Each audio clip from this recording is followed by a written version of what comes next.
Perkins Online, the Thinking Person's talk show. Now here's your host, Wilmot Mutty Perkins.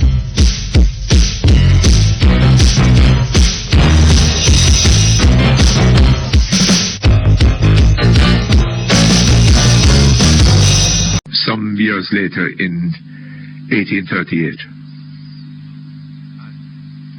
Right? 31 years later, no? And after all these years of supposed liberation from slavery, what have we done with such opportunities as have existed? Huh? What use have we made? And we ourselves have become, we say, independent since 1962. What use have we made of the opportunity? We keep looking back, talking about slavery and all the wickedness of it and all them sort of something. Right? Why don't we put that out of our minds? Forget about slave trade and whatever. When I don't mean forget it. I mean, don't allow that little piece of history to assume such colossal importance in our minds. Start thinking of ourselves as human beings. Right. Thinking of what we are capable of doing. And after all these years of supposed liberation from slavery, what have we done with such opportunities as have existed? Huh? What use have we made? And we ourselves have become, we say, independent since 1962. What use have we made of the opportunity? We keep looking back, talking about slavery and all the wickedness of it and all them sort of something. Right? Why don't we put that out of our minds? Forget about slave trade and whatever. When I don't mean forget it. I mean, don't allow that little piece of history to assume such colossal importance in our minds. Start thinking of ourselves as human beings. Thinking of what we are capable of doing. We have brains just like everybody, all other human beings. And all that we need to do is to exercise those brains. Go to work and create the kind of society. And there is another problem. The problem of leadership. That is one of our most serious problems in this country. And on the African continent. We take a break. We come back in a moment. Okay, thank you very much. We're back here online. Do you think that half an hour spent thinking about the slave trade and slavery and all the rest of it would be worth as much as 15 minutes spent thinking about how to invent some new piece of technology? Huh? Why don't we start thinking of ourselves as human beings, capable of the best that human beings are capable of? And why don't we start working our humanity instead of sitting down lamenting what happened 300 years ago? Part of the problem, as I've said, is that we have no leadership. Right? We have no leadership. We have learned not only the subservience and the self-contempt of the slave, we have learned the cruel and exploitive attitude of the slave master. And people among us, those among us, who find themselves in what they consider a great house position, hold those who have not made it out of the barracks in total contempt. That is a large part of our problem. And that's why the United States government was warning us the other day about kleptocracy, falling into a kleptocracy, which we have already done. They don't seem to recognize it, but we have already done that, right? Because those who are assigned to positions of leadership in this country aren't looking to help the people, to lift them out of their situation, to provide them with the ladders that they might climb to success and prosperity. No, they're trying to exploit them. That is what it is about. Exploiting the people in the same way that the slave owner was exploiting them. That is what it is about.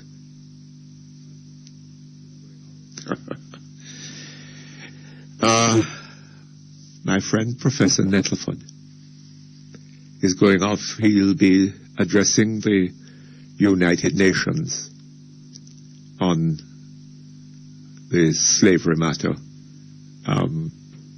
The United Nations will be recognizing the abolition of the slave trade in a meeting today. And Professor Nettleford is to address the Assembly. I look forward to hearing broadcasts of that speech.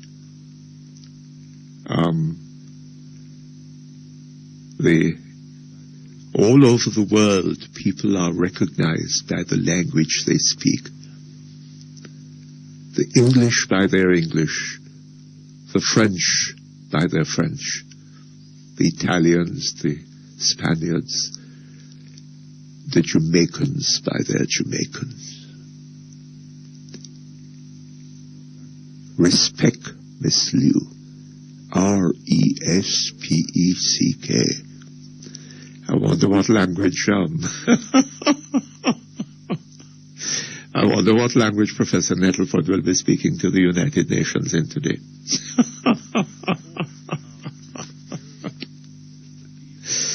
Oh, well.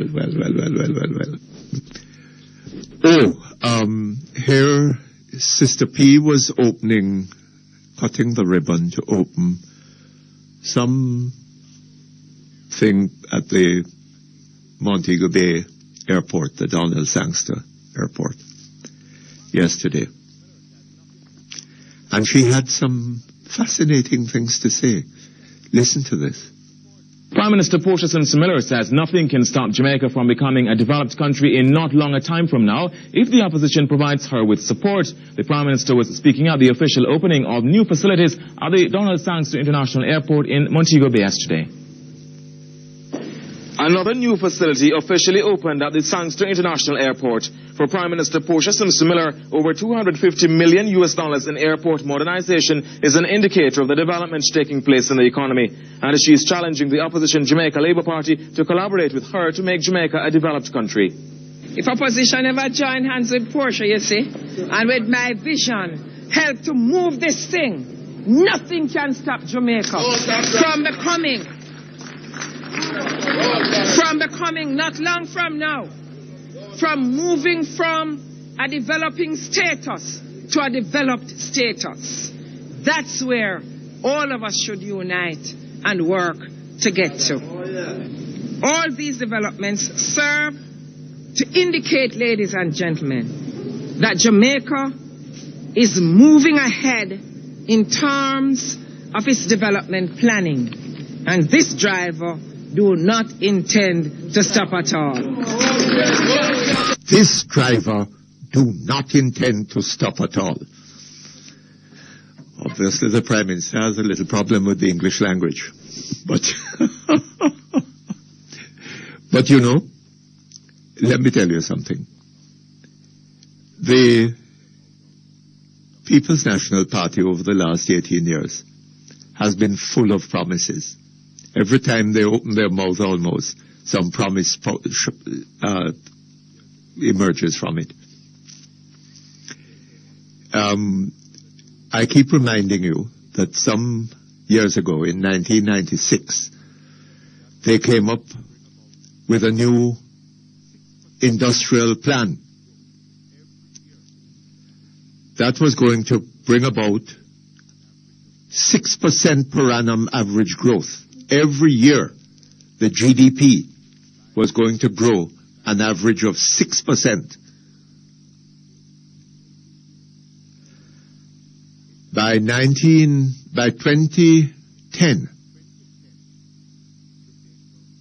that was in 1996, and by 2010, Jamaica would have a per capita income equal to that of Barbados in 1995.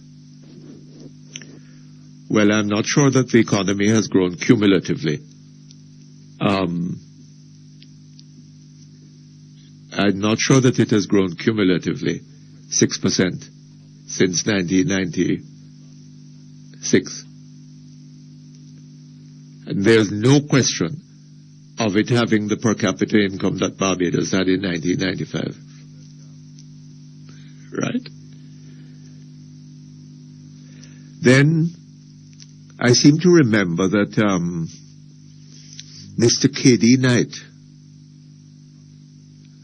I can't remember in what capacity, but he came out with a promise that Jamaica would reach first world status by, what year was it, 2020 or, I can't remember. And then recently, there was another one. Who was it that said this? Another minister, can't remember. Slipped me. But Sister P is now promising that not long from now, Jamaica will be a first world country. Not long from now, Jamaica will be a first world country. If only the opposition will cooperate with her. So if long from now, Jamaica is not a first world country, then it will be the fault of the opposition, not the fault of the government, led by Sister P. You like that one?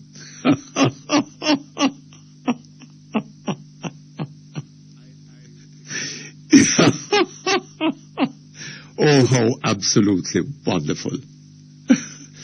I think that, you know, a lot of some firemen all over this country would be happy to get an idea like that to put across. If things go wrong, it's not my fault. It's the fault of those who refuse to cooperate with me, who fail to cooperate with me. Right?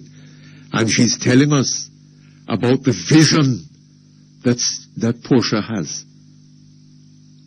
The wonderful vision that Portia has for this country. A vision that needs only the cooperation of the opposition to be realized and to make Jamaica. I mean, all you people down there in your little huts with using scandal bag to get rid of your waste, your bodily waste. Just in a little while from now, Jamaica will be a first world country and you will be living high quality, marvelous lives, prosperous and wealthy. Only thing to prevent it is the opposition failing to cooperate in bringing about the vision of Sister P. We take a break. We'll come back in a moment. Okay, thank you very much. We're back here online. People's National Party Chairman, Bobby Pickersgill, yesterday said the government's handling of the Jamaica leg of Cricket World Cup has revived its hopes of winning the general election, which is constitutionally due by December 31st. December 31st. Revived its hopes. Its hopes clearly had been shattered. The People's National Party had no hope of winning the election prior to Cricket World Cup. So Mr. Pickersgill seems to be saying. And he's saying something that resembles very much what Mr. Patterson said at the party conference, that Sister P was not the party's best hope of winning the election. She was its only hope. In other words, the People's National Party was in no position to go to the people of Jamaica on the basis of its performance over the last 18 years. Right? What it had to go on was the charisma of Sister P. Well, it appears that the charisma of Sister P, in the mind of Mr. Pickersgill at least, has not worked. And the only thing they have now to depend on is their handling of Cricket World Cup. Right? Mr. Pickersgill said the opposition Jamaica Labour parties questioning of the US 9 billion no. US 9 million. This is what the Gleaner has here. To promote the tournament has been proven wrong. Well, the Gleaner is also wrong here. It's not 9 million. It's closer to 9 billion, or probably in excess of 9 billion by the time you count in the overruns, which we haven't heard yet. He said this has given the PNP the ascendancy. And then here's a quotation. With the bounce we are getting now from the cricket, the opposition has been stumped, Mr. Pickersgill told the Gleaner.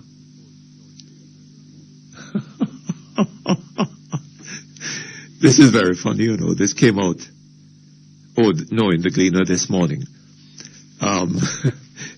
In the Gleaner, in the Observer yesterday, the section, the In Focus section, on the front page of it, there is a picture of a number of seats in in a stadium, and there is one man sitting there. There are at least a quick check I made. There seems to be somewhere in the region of 85 seats, and there is one man sitting there, right, with emptiness all around him. I thought it was somebody sort of making up a somebody being funny.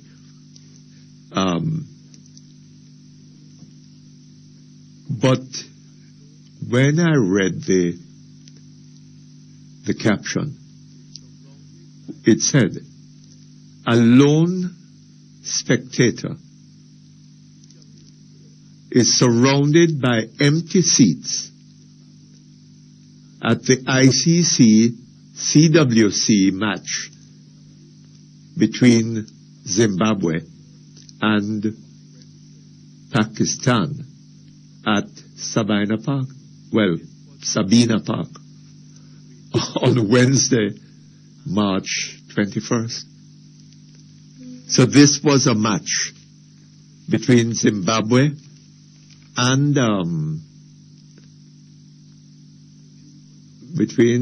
Zimbabwe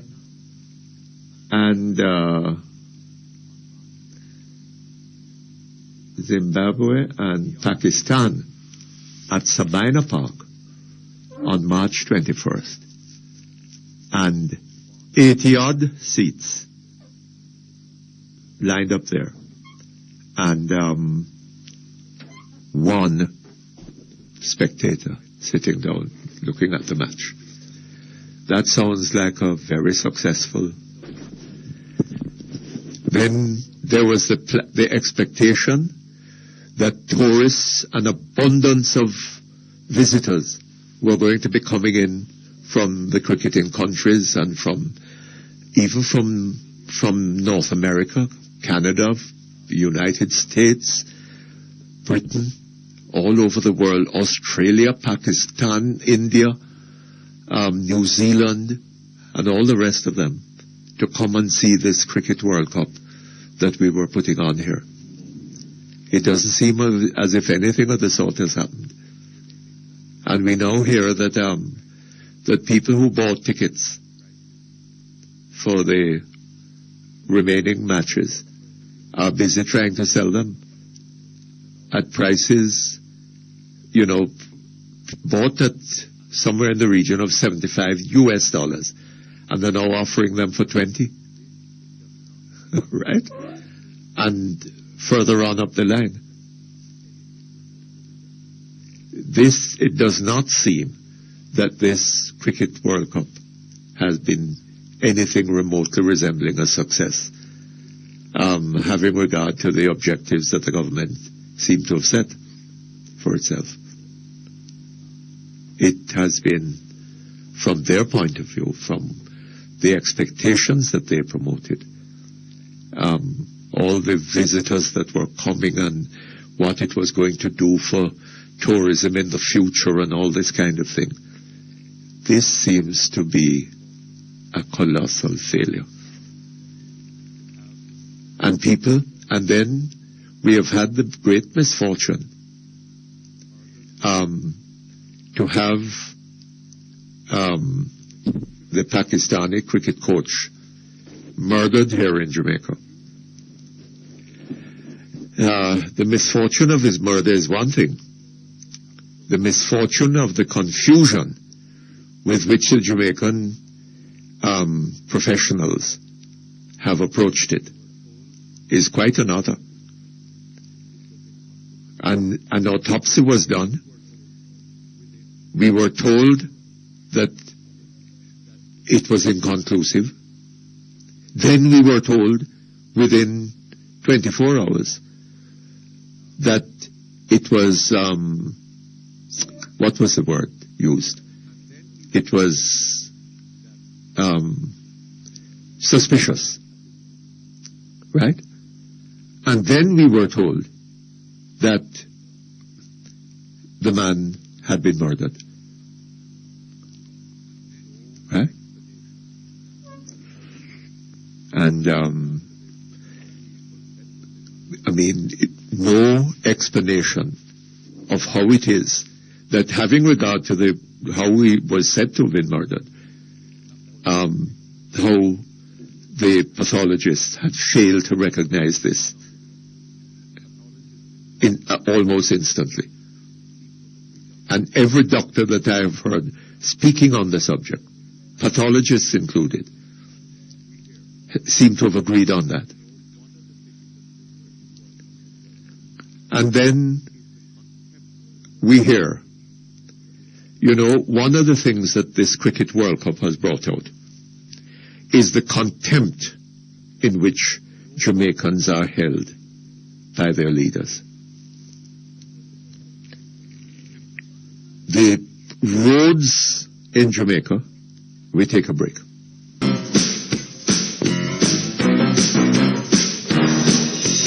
Okay, thank you very much. We're back here online.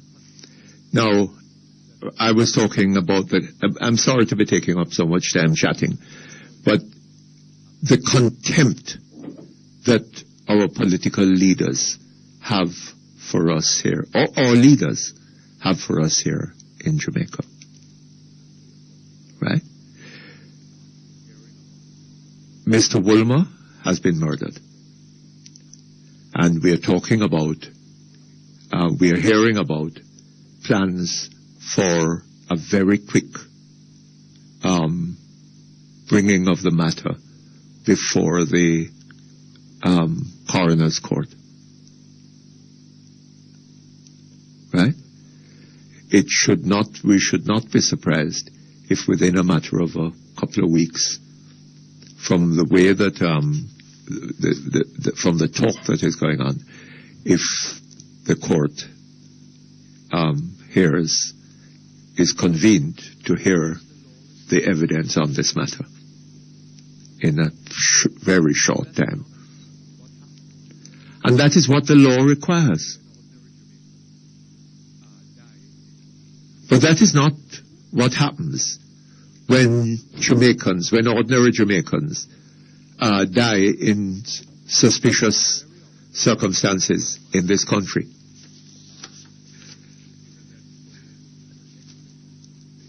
Very often, as the Observer is pointing out, in an editorial this morning, an excellent editorial, right? Very often, matters of the kind don't go to the coroner's court within 3 years and more, right? Here is a section from the editorial. Local human rights groups, Jamaicans for Justice,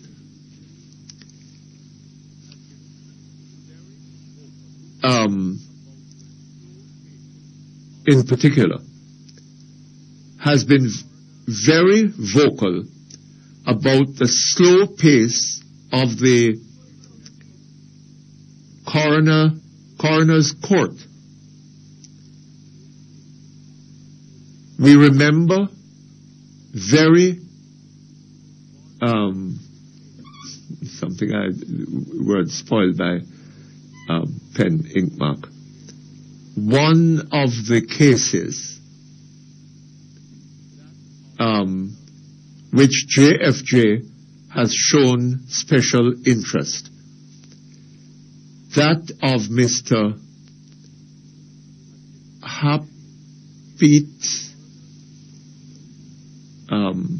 Henry, has been languishing in the coroner's court since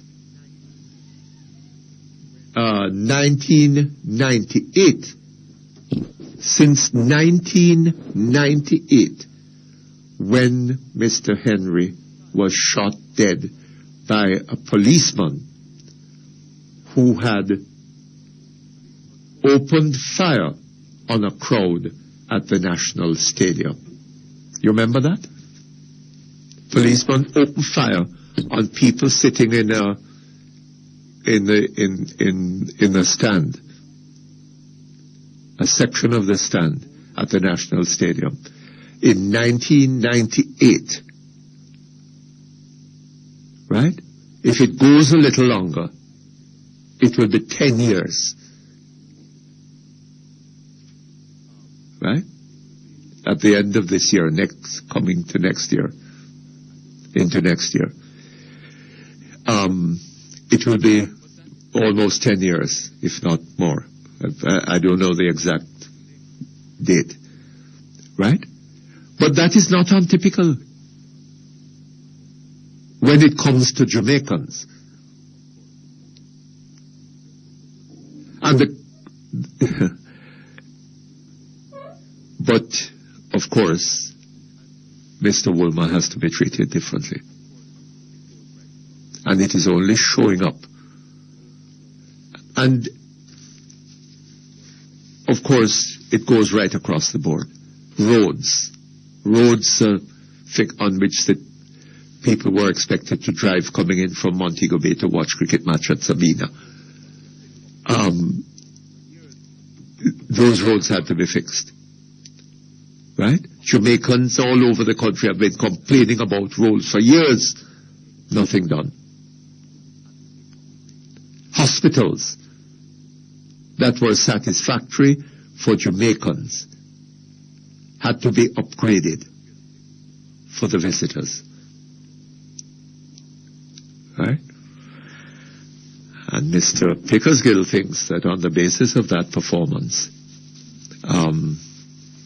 the PNP is sure of a fifth term and the Labour Party is stumped.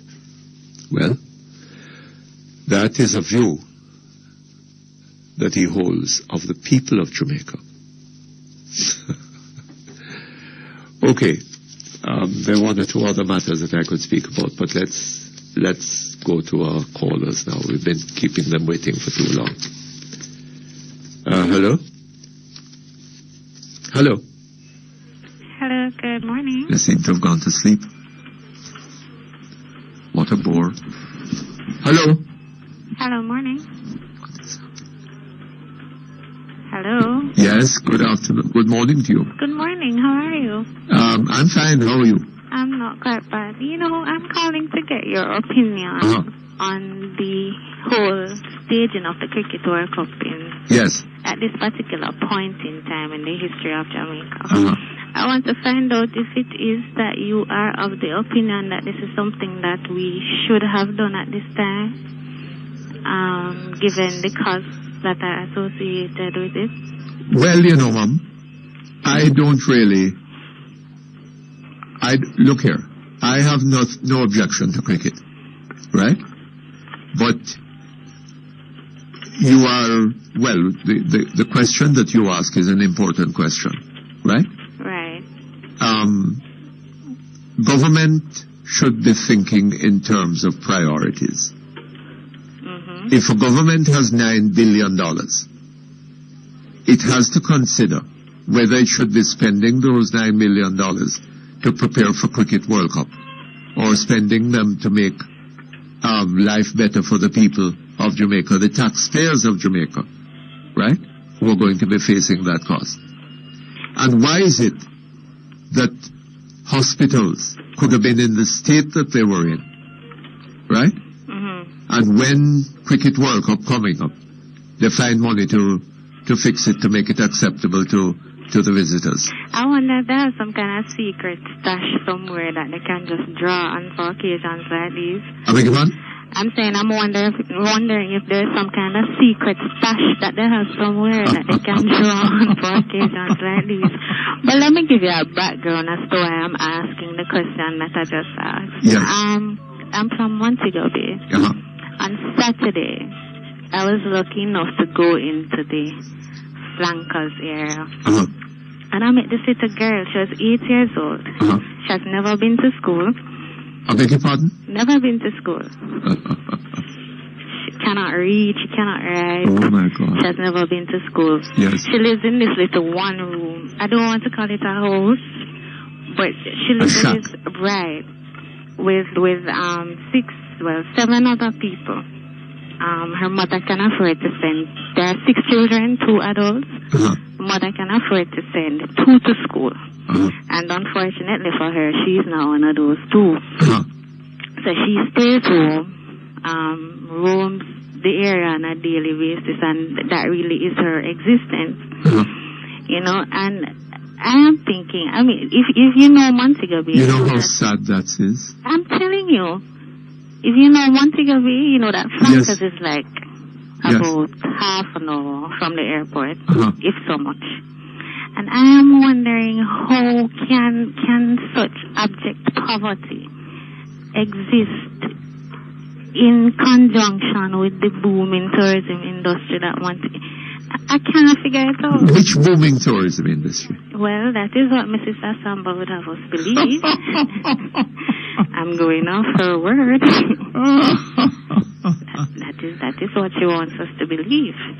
You know, Mom. You know, and then they have you turn off this beautiful highway and you drive up into the area. Yes. And when you look at where the people walk to go, they don't have roads there as a matter of fact. They have like little footpaths that they make through hills and you know, I know you know, in my voice, and it is a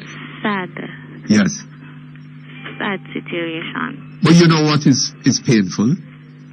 Mr. Pickersgill seeming to believe that the failure of the government to perform for Jamaicans, you know, for that little girl and countless others like her, to be unable to go to school and get an education, and, you know, to the denied opportunities, which will have a profound effect upon her life, right?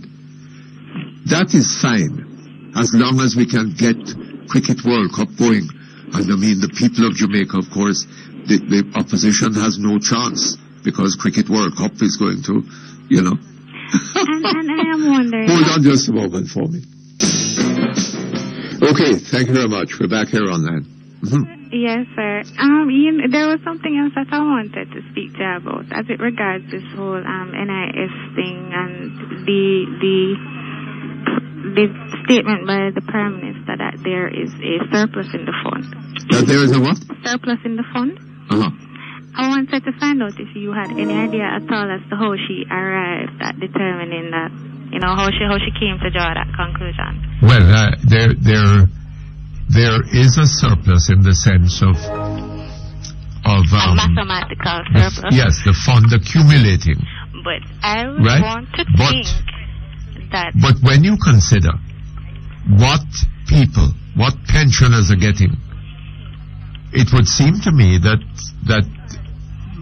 those funds should be used to, or some portion of them should be used to provide a better quality of life for the people who contributed to that pension fund.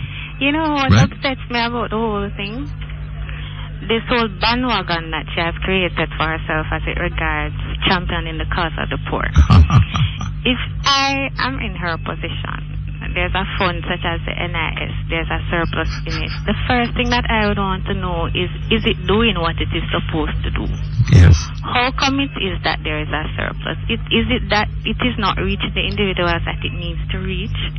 What can we do to correct it? Well, let me tell you something, Mom. Do you understand? Yes, I heard that. But let me tell you something. How does one champion the cause of the poor? The problem of the poor is that they are poor. Right?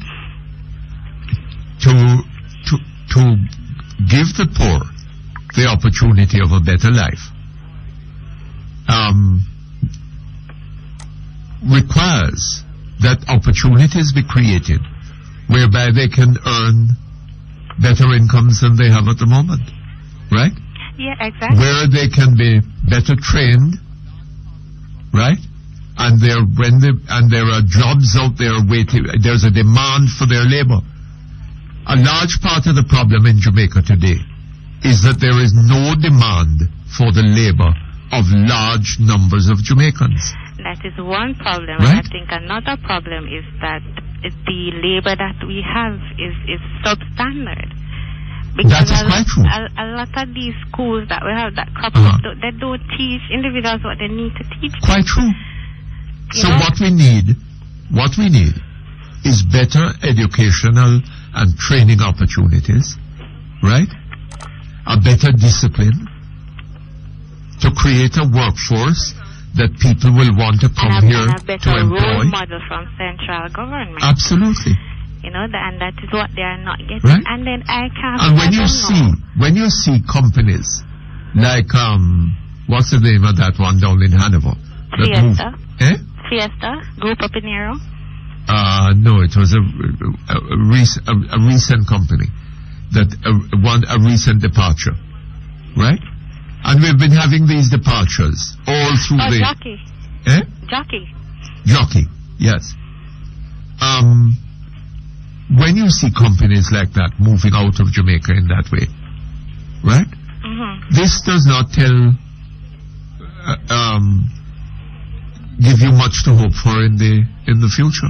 It does not at all. Right? And then I cannot figure out why it is that the Jamaican population has allowed itself to be so mesmerized by what it is that the PNP has packaged so beautifully up to now. Well. And I'm really intent on finding out if they're going to try and pull another one over on us again for another 5 years. And if we are really, alright, man, going to allow it. Look, Mom, I tell you something, you see.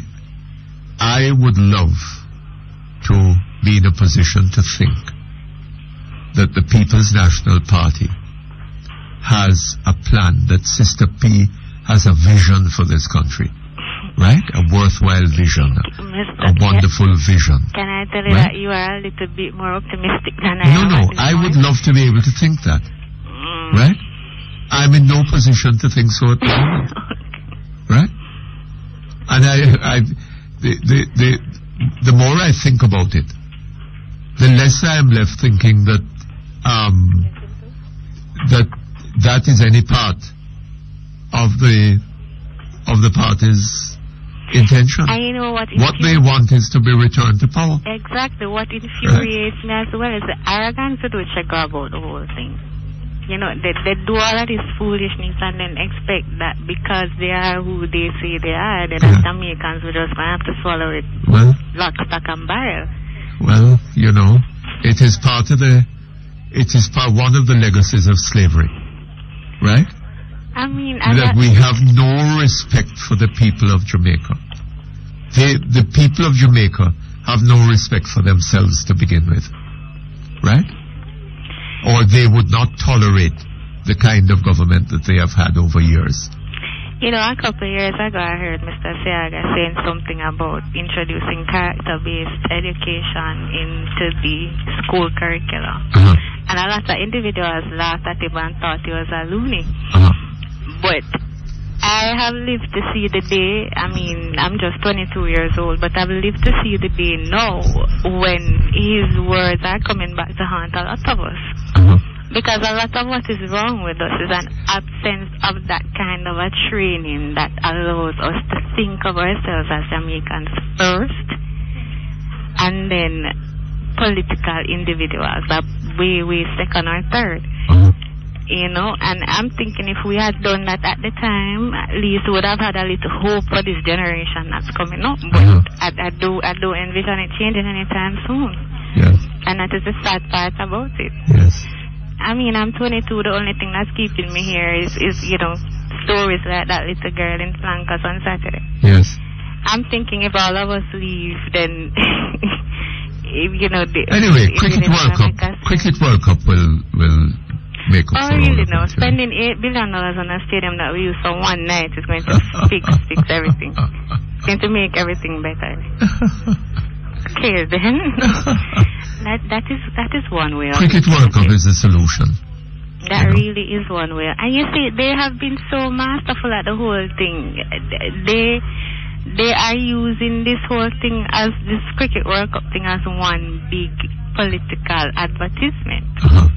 Instead of dipping into their pockets to find ways and means of promoting themselves as an organization, they figure, wow, Cricket World Cup. Let us build that stadium. And, let us have Cricket World Cup here for 2007. That way we can market ourselves. I get the impression that Cricket World Cup is becoming an embarrassment to the government, And, I don't think they see it that way. Well, I don't know. I don't they're think probably that hoping. at all. I think they're very, very pleased with It's an embarrassment in the sense of how few visitors we have gotten right? Yeah. After all the promotion that they put on.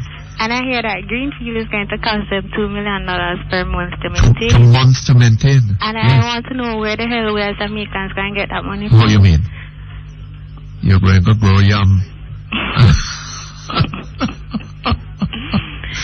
Look, can I tell you the only way to deal with a serious situation like this is to really and truly laugh about it, though. Well, that is quite true, you know.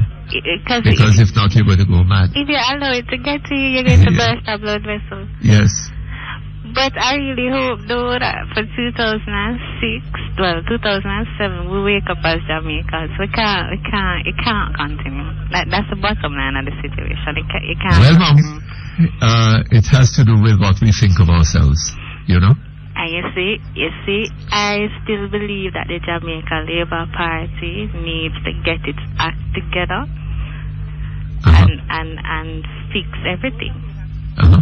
You know, because, I mean, we just have a couple of months and I still think that they have a lot of work to do. I see. You know, I really think they need to get their acts together and try and help us get out of this mess. All right, Mom. Thank you, sir. Thank you very much. Yeah, have a wonderful all the best to you. Okay. Hello? Hello. Yes, good morning. Willie, Hi. how are you? Not too bad, thank you. How are you? Don't bring no politics into this conversation, please. Oh, how can you keep politics out of it? Because your mouth starts it up. Eh? Your mouth starts it up. But I thought you were so steeped in politics that... Anyway, let's hear what you can say that is not What political. I have to say is, what is wrong with Mr. Mark Shields? Mark who? Shields. Mr. Mark Shields? Right. What is wrong with him? He's a superb publicist. He's a superb what? A PR man, you know. Oh. If I've seen one picture, I've seen 5 dozen pictures of him. He wants to do what? If I've seen... Open your ears now, Willie. If I've seen one picture, I've seen 15 of him. Are there no other police in Jamaica? Hold on just a moment for me. Okay, thank you very much. We're back here online. One newspaper says that the camera on the 12th floor, Yes. the first report said it wasn't working at all. Uh-huh. That's one. One newspaper this morning says it's very blurry. And then he comes out and says, well, the newspaper says very blurry, you can't recognize any faces. He comes out and says, when it is red, we will know. Then the other explanation is... Well, the fact that it is published in a newspaper doesn't necessarily mean that it's true. Well, why didn't he deny that it's not out of order? Well, I don't know. Right? I don't know. And then now, the other remark is that... But I've heard him saying that they had cameras at the entrance to the floor, I believe. At the corridors, but not in and out of but the room. not in the areas where the bedrooms, No. the doors that lead to the bedrooms. Said the cameras will take pictures of people in the corridor, but not in and out of the rooms. How is that possible? Well, I don't know. It's not in and out of the rooms. There's a passage, and there are bedrooms on either side, or entrances on either side of the passage. Mm-hmm. Well, that is not covered by the camera. They can see from the film who it is that enters that floor, right? But they can't tell who entered a particular bedroom. I'm telling you, the first report said the camera was not working.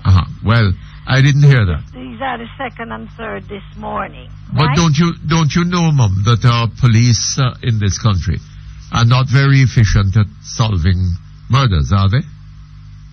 I don't think they look at them after a while. They just put them in the box with one of many.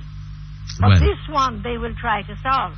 But if the camera was not working, that's the fourth person. I think that the cleared up rate for murder in Jamaica is somewhere in the region of 30%. No, probably 2. Right? Willie. And cleared up does not mean solved. You know, if a man was shot by the police last night and he was wanted for 10 murders, then 10 murders cleared up. Right? So what I'm wondering is whether you would like to bet some money on the chances of the police solving this murder. Yeah, I bet you $10 they won't solve nothing. Eh? It'll just go into the box of unsolved murders. Well. Willie, that's the 4th person that died at the Pegasus. Is that so? Yes. Remember one jumped off the Pegasus. Remember one said there was a gay and this and blah, blah, blah in the rooms. And then now I forget the 3rd one. No, this is the 4th. Who is the company? That is what you're to ask. I know the answer. Who is the what? Who is the security company for the Pegasus? The security? Company.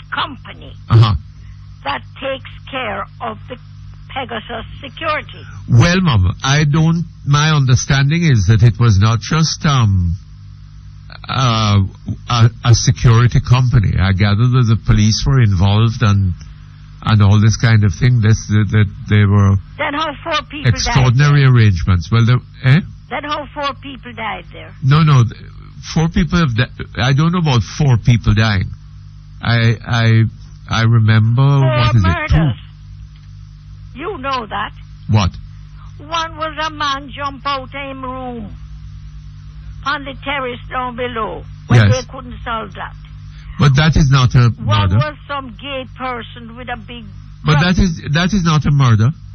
Willie, check out who is the company and you'll come to the understanding.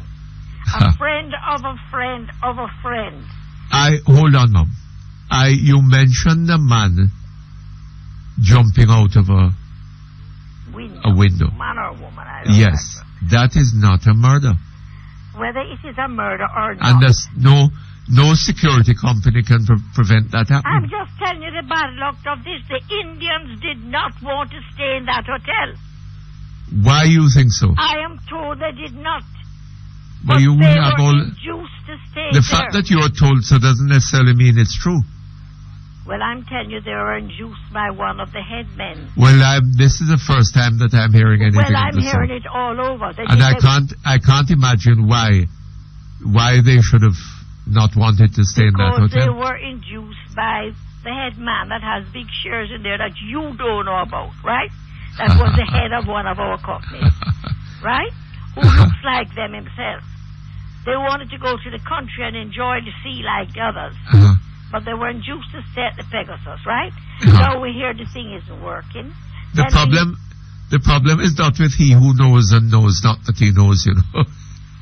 It is with he who knows not and knows not that he knows not. Up to yourself because you always look to cover. She who knows not and knows not that she knows not. Anyway, I'm not talking about that. No, the LNG, right? Is that how you say it? LNG? With Trinidad? Yes. The MOU. Another initial. What that mean? How you mean? What? Memorandum of Understanding? Right. What you mean by understand? It don't mean you understand and I understand? Yes. That I am giving you gas? Well, you have to distinguish between an MOU and a contract. A contract is a firm undertaking, right? In precise conditions to perform a certain function. When our lawyer, Prime Minister, went out and signed this MOU, he did not have an extension onto it as to a contract will be signed at such and such a time. So any other dope coming along. I have not read the MOU, Ma'am, but my understanding is that it was not a contractual commitment. Right. So they can just go back on it. It is not a matter of them just going back on it. But if they found themselves unable to go through with it, well, what do you expect them to do? Did you read Dornrich yesterday? No, I missed it. Well, I don't think you ever read her. Why? That is not true. I often do. But I sometimes don't get around to completing the reading of the paper. Well, it's all about the LNG too. And I want to know why we are being flooded by Trinidadians. Flooded by Trinidadians? Yes. How you mean? Who are obnoxious. Are they? Very. They come up here and try to handle. I am sure that a lot of Trinidadians, if they had the opportunity to listen to you, might come to the conclusion that you are obnoxious. But this is my country. I'm trying to encourage them to go back to theirs. I see what you mean. Right? They can't come up here and treat us the way they treat us, as if we're niggers and from plantations and all those things. I don't know that. I haven't heard any Trinidadians referring to us as niggers. Well, you don't have to hear. I hear it. I see what you mean. You are the only person I've ears. Right? They're very rude. They're very rude. Why are they so I don't know. That is not my experience, Mom. Well, you don't know anybody. Anyway, thank you very much. Goodbye. All the best to you. Yes, we have here, what is it? There's an email, and there's a story again from the Daily Mail. Apparently, news about Mr. Wilmot has been dominating the British press. Dear Mutty, I'm the British doctor who spoke with you last week and who managed to return to the UK despite the Pakistani team taking over part of Air Jamaica flight from Mumbai on Saturday evening. Here in England, the various news media outlets have the following themes which you may find of interest. 1. The incredulity that DCP Shields felt unable to detain the Pakistani team any longer for, quote, fear of a diplomatic incident. And here we move to... For what? For what? Fear of a diplomatic incident. And here is a report in the London Daily Mail. You finished with this? No, I'm going to go back to other themes in that. He says, here's a sample of the thing. The Pakistani, the Pakistani team is complaining of being kept in the dark by the Jamaican police as far as the murder inquiry into the death of Mr. Wilmot is concerned. The team, speaking outside the hotel Pegasus, the Holiday Inn, near London's Heathrow Airport today, Pakistani team spokesman Pervez Mir complained that the Jamaican police are not giving them enough information about Mr. Wilmot's death. Well, maybe he said, we assisted in whatever way the Jamaican police wanted, but we need an official statement from their office to notify us officially as to what were the causes of Mr. Wilmot's death, because we heard on TV that he was murdered, but we have not been officially told, and we need to know the reasons for his death. The players say they remain ready to assist in any way. Now, Mr. Perkins, here is I'm also sending you a comment about also the Daily Mail. Former Scotland Yard detective Mark Shields, the man leading the inquiry, described the discovery of the footage of CCTV of the Pegasus Hotel security cameras as critically important. The news came as police faced heavy criticism for letting Pakistan's World Cup cricket squad fly home. There is no extradition treaty between the two countries before forensic investigations into the death of their coach are completed. But Mr. Shields hinted strongly that the decision was influenced because he said he had no power to detain the 24 players and staff because they were classed as suspects. They were what? They were not classed as suspects. He added, it would probably have caused a major diplomatic incident and had an extraordinary adverse effect on the World Cup. I think the diplomatic world would have been outraged if you started to hold people against their will. I think quite rightly that they would start to ask some difficult questions. I find no alternative but to allow them to leave the country. Unless we have justification to hold someone, they are free to go about their business. Or unless they are Jamaican, and Jamaicans from some poor ghetto area. In the London Hold on just a moment. Hold on. Okay, thank you very much. We go back to the doctor's email. Yes. There was incredulity that DCP Shees felt unable to detain the Pakistani team any longer for fear of a diplomatic incident. One wonders how non-diplomatic visitors to the island have managed to obtain such favorable terms whilst remaining suspects in a major murder inquiry. Well, I don't know. The DCP Shield said that they're not suspects. Anyway. And here, did any Jamaican law officials or government ministers intervene, I wonder? If so, whatever happened to the sovereignty of Jamaica? Point 2. It was noticed that the Prime Minister... Hold on, before you go to that.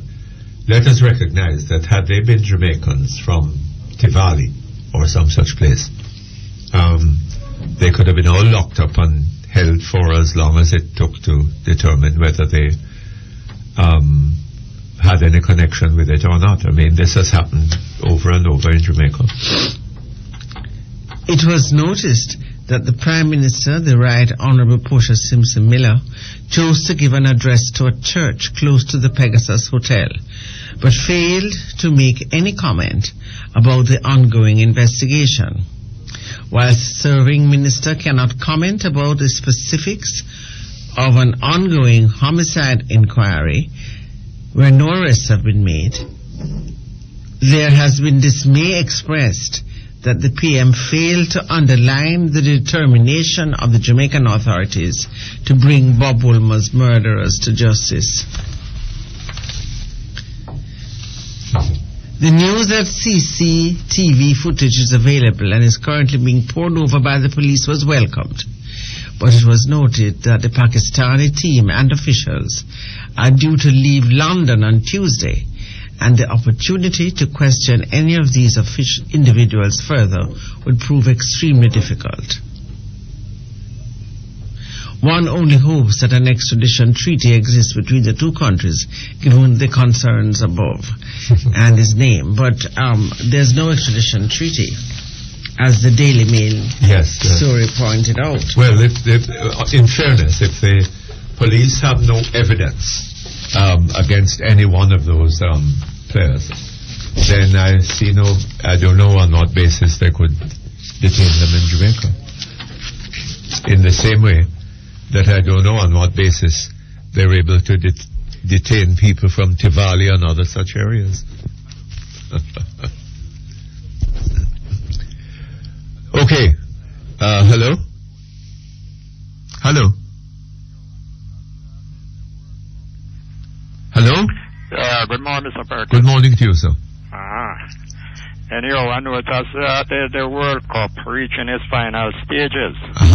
The Prime Minister moved away from using athletics terms to using some cricketing terms. Because leading up to the presidential race, when she got the baton, not even Veronica Campbell could see her strikes. But now I hear that she's going to knock out more stumps than the last time. And she's going to score big on the election wicket. And Mr. Patterson was there giving advice yesterday, but I figure I him rhyme up them things, because him did have some quilts and gelding and a few fillies. Yes. And he was going to use no whip and no spur. But what I want the Prime Minister to do is to pad up and prepare for the national election debate, that she will be able to score some runs.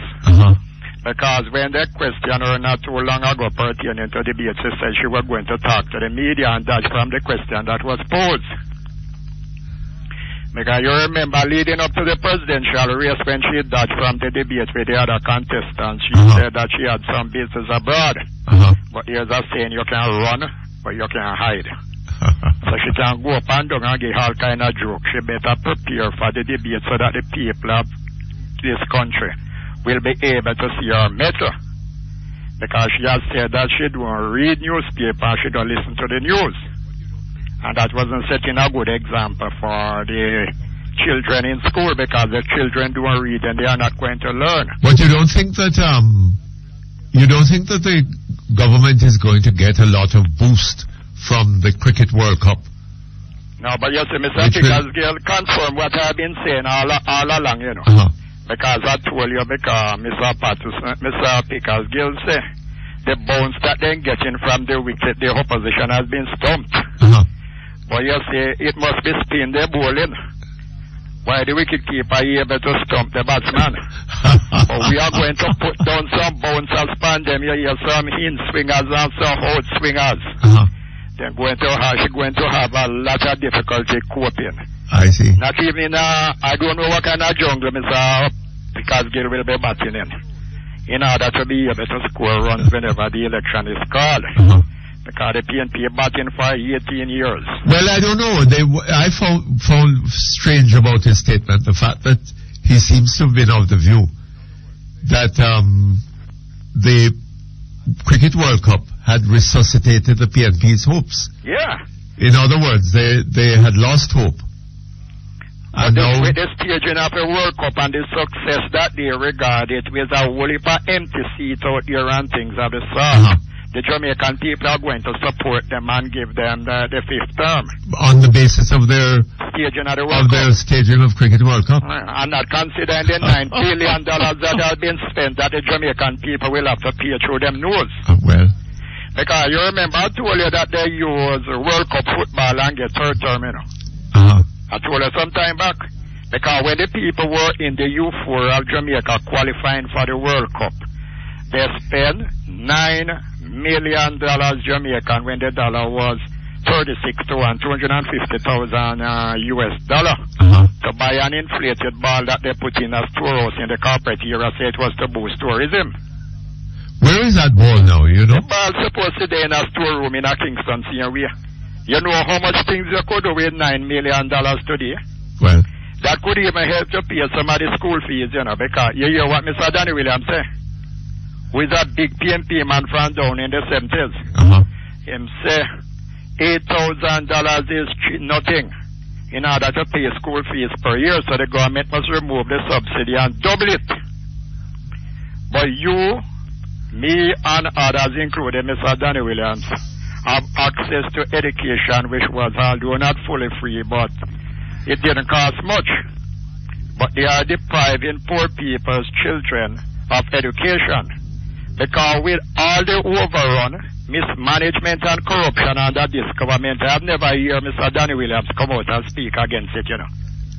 At least I hear Mr. Howard Hamilton, who is a former NEC member of the PNP, said with what is happening in Jamaica and most of the country, the government would have been overthrowing a coup. Yes. You remember that one? You know, sir, as you speak, I remember when I was a boy and was going to school at Titchfield in Portland. Yeah. My parents used to give me the money to pay the school fees at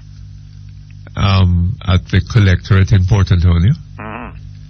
And it was, I think it was £2.17 and 6 pence. Right? That's $5, right? Yeah. $5 and 76 cents, I think, roughly, something there, right? But not more than $5, not $6. Yeah. It was less than $6 for a term, right? Mr. Perkins. Yes, sir. Before Mr. Malley came with his free education, I went to high school for seven years. Yes. And my parents paid $15 for me, total for the 7 years. And was only in the last term that $15 was paid because they said it had to be paid in case any breakages take place. Yes. Like a breakage in the chemical lab or things of the sort. And at that time, you never hear about free education. But when you see some PMP, they tell you about Norman Manley send you to school, make you get free education all to your Skype and nonsense. Well, what I'm talking about was long before Norman Manley dreamt of getting into politics. Well, no, hold on. This was in the very early 40s. Right? And what I'm telling you about between 1964 and 1971. But you know what exists under PNP. Now we have to pay fees under PNP after the whole heap of mismanagement and corruption. Hold on just a moment. Hold on a moment for me.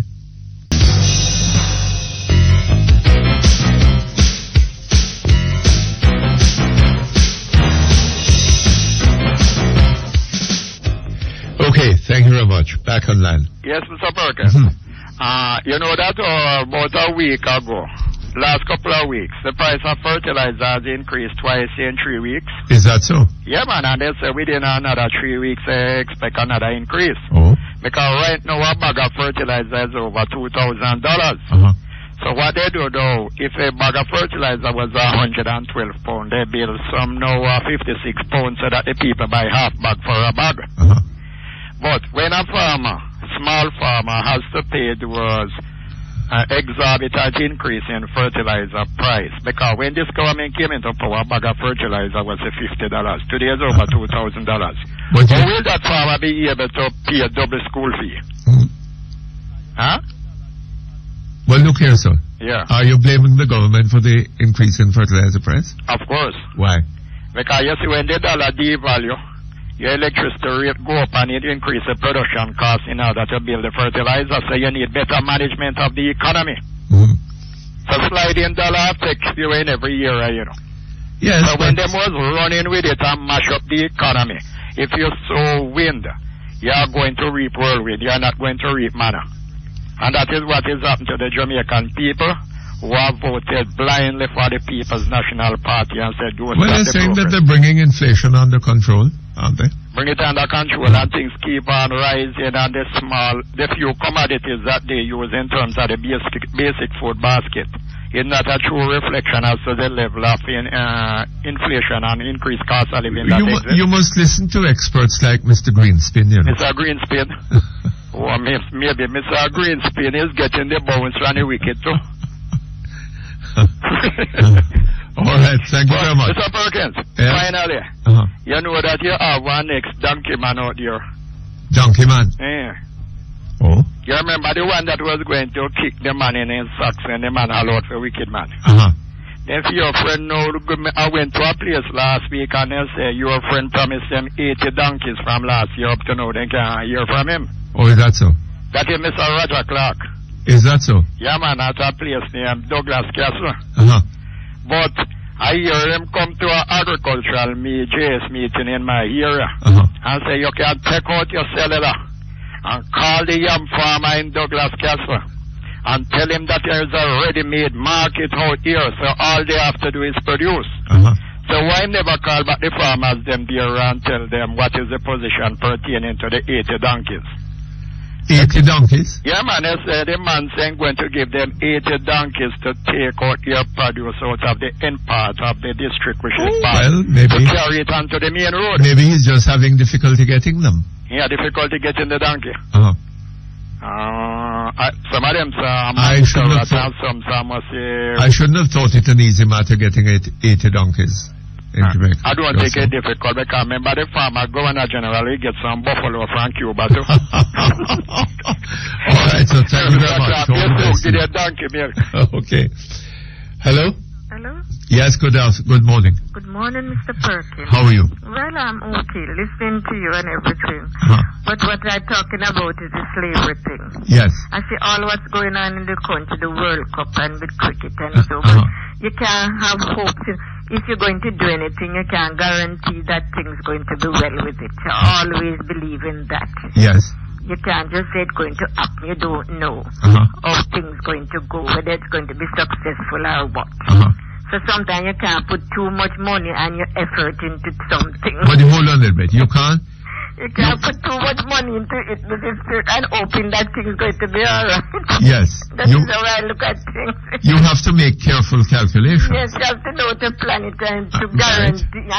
And if businessmen operated in that sort of way, but they would be bankrupt most of the time. These government, we know how to get it from us, you know. Yes. They know how to dig out the taxes and the things from us. Hold on a little.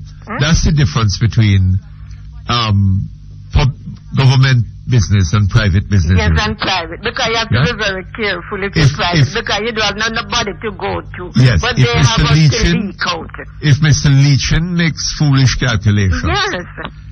It is Mr. Leachin who is going to have to pay for it. Because, boy, they really can tax in this country, you know, and I tell you, we have a little place where we live. Quite a nice little area and no road. We have to be taking money to put little stones and little things prevent the foot from get broken and all that to fix the road. And from I live here, no government business with us.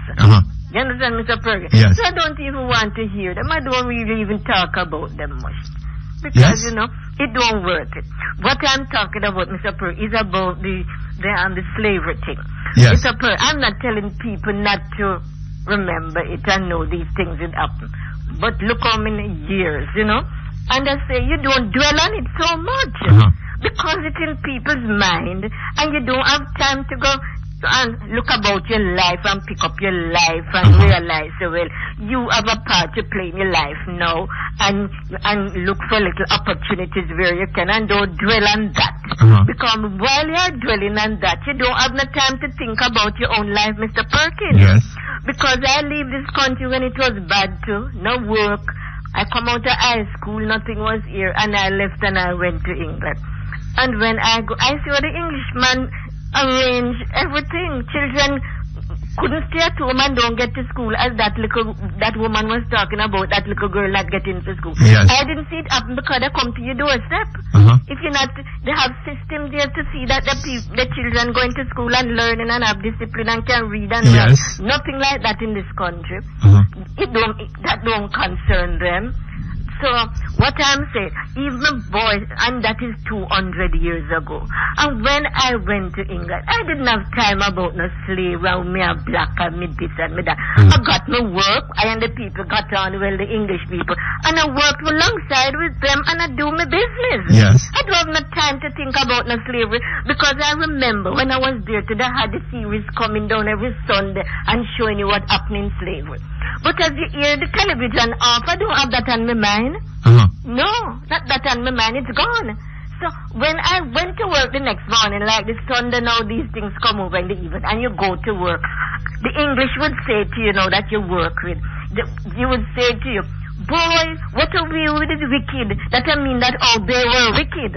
It's what they say to me. But I never say anything to them. I come to work and honest my mind to work, put my little money together, educate my children, and do my business. Because they weren't any bother to me. When I lived there, I didn't have any bad experience with the English, you know. Yes. I know I have to work and deal and obey the rules and live as a decent citizen and everything. You understand? So you see, Mr. Perkins, we got to kind of put some of the things behind and get on with life. Absolutely. It's so I see it. Yes. And my son said to me the other day when they're coming out with this slavery and thing, he said, Mommy, you live in England. And he said to me, Mommy, but it's 200 years ago now. What they worry themselves so much. And he said to them, and the people that did it, they're gone to the dead and gone too. Yes. It's not these people now. It's not these that are English, Mr. Perkins. So you're not going to hold them too guilty. You will have something little to say. Because when I saw it on the television and went to work, I never have that argument with no English that they're wicked. Is the English really said to me about that, you see? Because I getting on with my business. Yes. And looking at my life now because I'm free, I can do what I want, pick up myself, get to a school, or I can get to a school and build up my life, Mr. Perkins. Now the question is, why can't you do that in Jamaica? That is what I say, and we're just buried down in this thing here. Right? We're using slavery as an excuse for not pick up them lives. for our own failures. Yes. Yes. They use it. I made it in life and not rich, but I did the concentrate from life. It was behind me there now. You understand? So I don't know, Mr. Perkins. And they're just dumb and just dig into this. And they can't, that's why they can't. Some people cannot get anywhere. And some of those people that's digging into it, they're getting on with their lives, you know. And the question is, ma'am, whether there are not people living in Jamaica today who are living in worse conditions than many of the slaves did. Yeah. I don't know. At least those slaves were fed. Yes. They had food coming to them. And there are people in Jamaica today who don't know where lunch is coming from now. Of course, nothing. But they dig into the slavery. We're gone for 200 years and digging into it so much like we can't get on because that did happen to us. But you shake off yourself then and get on with your life because your hand's not bound again. Your feet not bound, don't it? Well, I don't know. You're bound in different No, you're bound mentally, but not physically, Mr. Perkins. You understand what I mean? Yes, well, but you're bound legally too because when you go work and thing and Omar demands how much money falls into your pocket. Yes. Right? Yes. And it isn't a matter that he wants that money in order to do things from which you're going to benefit. Right? Yes. They're taking away a whole lot of money from you. And what benefit are you getting? Nothing. You live in an area and the road is so bad that if you get sick at night and won't go hospital, taxi can't come down there come pick you up. No. Right? But still we have to do better and put some of that slavery thing behind us. Yes. Those people that is digging to it, And when you go to the hospital, if you need an operation, you can't pay for it. Well, assuming that you can pay for it, it may be that you operated on in an operating theater that is full of flies and cockroaches. Oh yes. Right? Not even like a disinfectant or anything.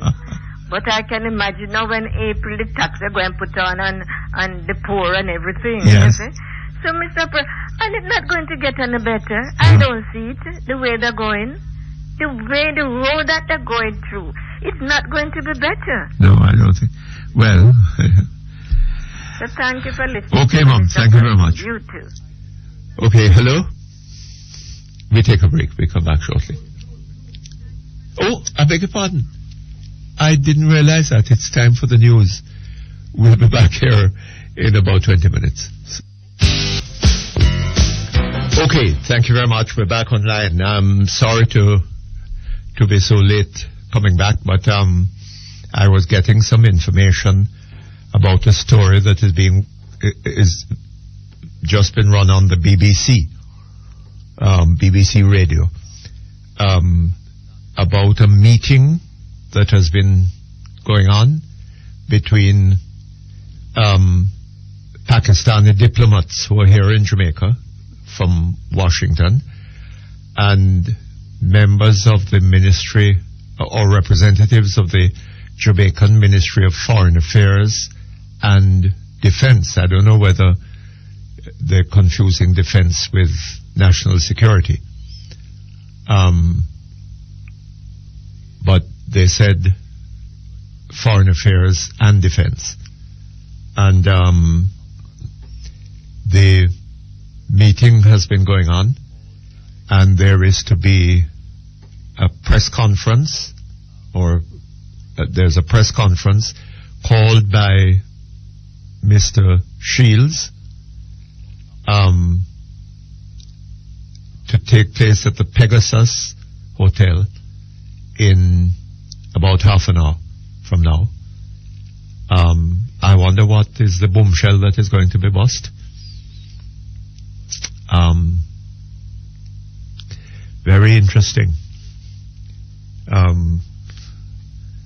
But I don't know. Let's wait and hear what we can hear. Okay. Fascinating though how, I think that the authorities here in Jamaica should be on their guard not to embarrass the country by the way in which they handle this thing. And it's going to be very embarrassing if they do not come up with a solution to this crime. Isn't it? What if they can't find the murderer? Okay, let's hear from our callers. Hello?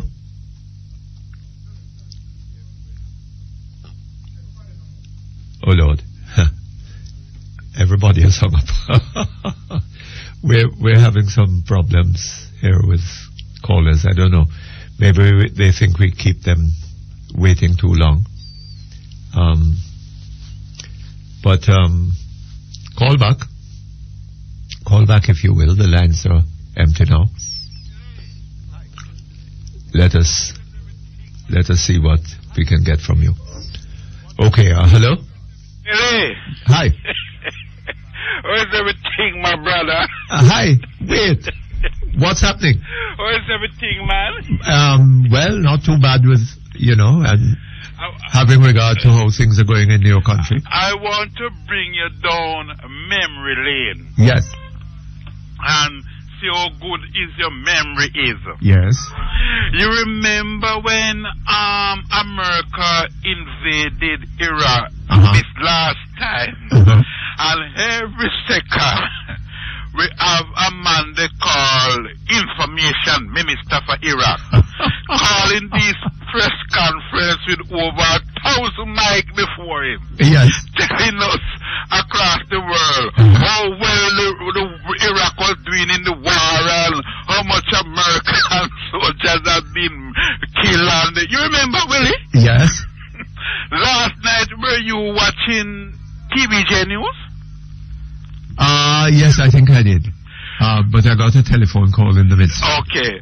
Mr. Buchanan, the information minister for the PNP, does he remind you of the Iraqi information minister, Willie?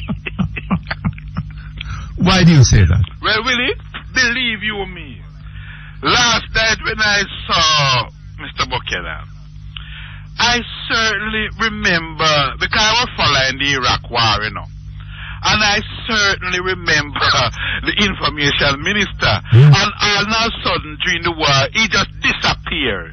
You hear nothing more about him, and I'm wondering if the same thing going to happen to Mr. Buchanan. Mr. Buchanan is not the man who is giving out information on these matters. It's Mr. Shields now. Well, no. And he's a top-class, PR man, Who that?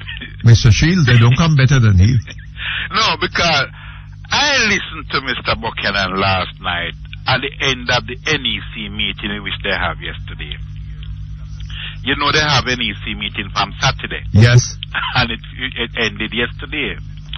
And I hear Mr. Buchanan with these whole heap of mics before him saying that the PNP is on their way of breaking the record in which Mr. Patterson said of 52 seats. To what?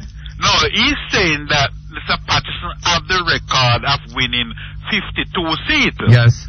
And they now is well on their way in breaking that record. Oh, but they'll win all 60? So, and at the same time, he's telling you that the PNP don't ready. they don't ready for the election. Well, the PNP is 80% ready. I think it's 85. 85? 80% ready. 85%? Yes, that's what he said. Or 80? Because he's saying that... So hold on.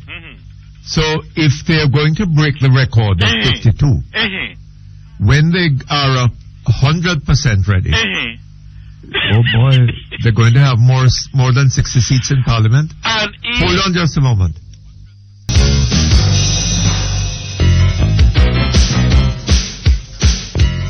Okay, thank you very much. We're back here on land. Mr. Perkins, you remember he also said in that interview yesterday evening yes, that the party has agreed to move Oliver Clue. Yes. And they relate that to Mr. Clue. and he agreed for them to remove him. And there is looking into this seat also in Mandeville, in where some argument some time ago about wife beating. Are they looking into that? Yes, it's all over the news too. I see, I didn't realize that. Yeah, you understand me? And well, the one in St. Anne's, they will have a selection must be on the 15th of April. Yes. Between 4 candidates down there. But I remember he was saying earlier on, some weeks ago, that the front runner for that seat is the wife of a well-known man. The front runner? Yeah. For which seat? The one in St. Anne's in which Mrs. Asamba is not going back. He was saying that the front runner for that seat is the wife of a well-known person. Well, what's wrong with that? No, the point I'm making is that if you is following it, you would have realized that that person in who is talking was the person who, it was said, who backs accounts like the PNP conference the other day. And that person is also the person who were paid some 80-odd million for when his tractor were working at the Riverside Dam. He was genetically linked. You understand me? You know. But the interesting thing about all of this, Mr. Perkins, and if your memory can serve you right, when I say to you the other day that the PNP have just completed what you call canvassing by the era leaders and PD captains for all 60 seats. And the canvassing is showing that they are having some serious problem with a lot of the candidates. Them are way behind. Yes. You understand? And that is the reason why they put in this one today. Next week, they must move that one. And they just cannot get themselves ready for election. And after 18 years in power. No. But Mr. Pickersgill, Mr. Pickersgill is telling us in the Gleaner today, I don't know whether you've seen it, that you know the World Cup. World Cup. Yes, man. Mr. Perkins, I'm glad you mentioned that. I'm glad because I would have slipped away from me. Tell me now, Mr. Perkins.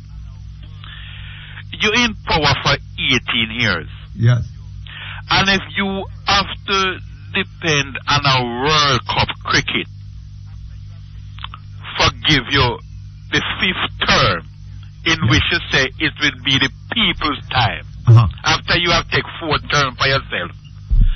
That is telling you something, Mr. Perkins?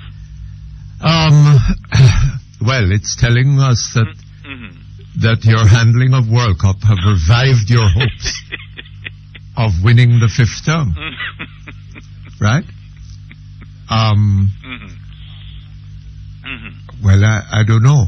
But Mr. Patterson did tell you all that the party had no hope of winning the 5th term, apart from Sister P. Sister P. Well, apparently what Mr. Pickersgill is now saying is that Sister P has not lived up to expectations. And the only hope is for the World Cup. The World Cup.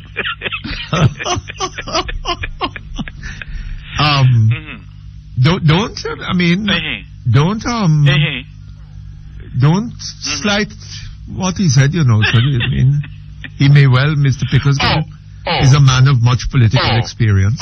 Just before you go again. Yes. You interested in buying 2 small hotels? No, to do what with? Because you remember you and I had some discussion and I was telling you about some small hotel which is empty in Port Mara. In Ochireas. In Ochireas. You remember? Well, I have at least 3 friends who actually is giving away their small hotel. They're giving away their They're actually giving it away because up to yesterday they don't have not even one visitor in one of those small hotels. Are you serious? And the only match leave to be played in Jamaica is the semi-final. But they better hold on to them because there are likely to be so many visitors coming to see that match. So you don't hear even the hoteliers them are saying that we call it now so the influx of visitors lower this year at the present time and than last year. It is something % down this present time now and last year. You don't hear them say that, Willie? I heard that, but you're not watching also the matches them which is coming from the other island them and see nearly 50% of the stand empty. You're not looking at the TV. And your hoteliers even in some of the island them is saying that they are spend up their money. Well, there's a picture in the Observer yesterday which was even worse than that. All right. Or by the look of things, I mean. You don't have this place which then what they call One Love, where they sell spot for between $10,000 and $20,000. Sell what? One Love. This is a place they must want to open somewhere in some nearby the Penis Park, you want to call it, for the visitors who would have come to World Cup. Oh. To visit them. Yes. And it have to close before time. Yes. And the vendors are now demanding back their money. Yes. You know, you have it.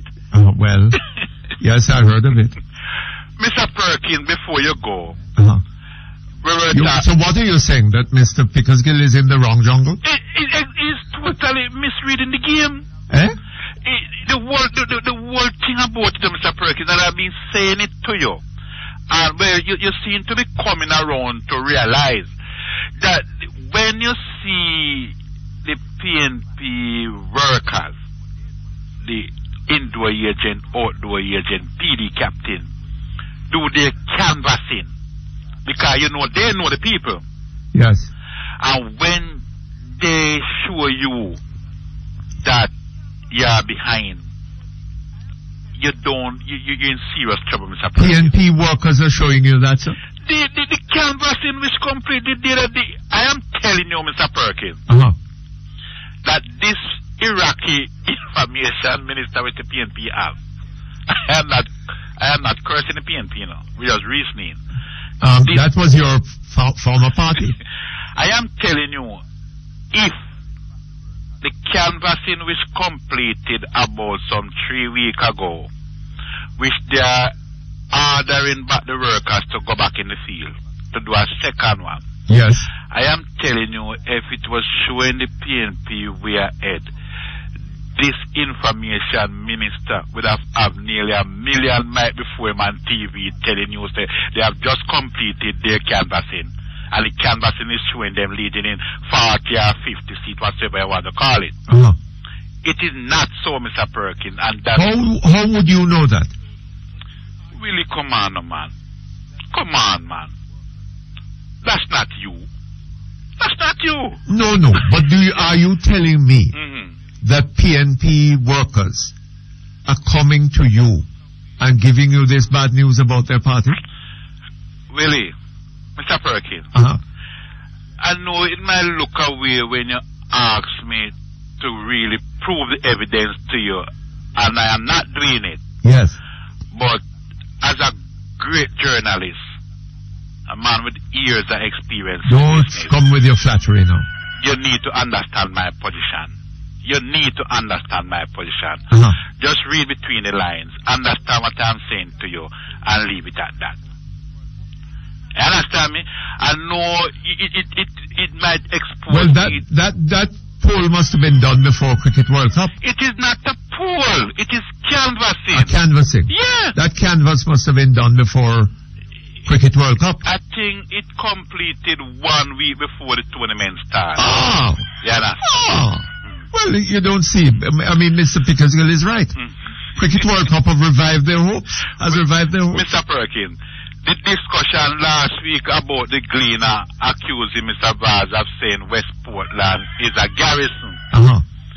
The Gleaner apologized, Mr. Perkins. Yes. And it takes me, I know my high is not bad. I know my high is one of the best.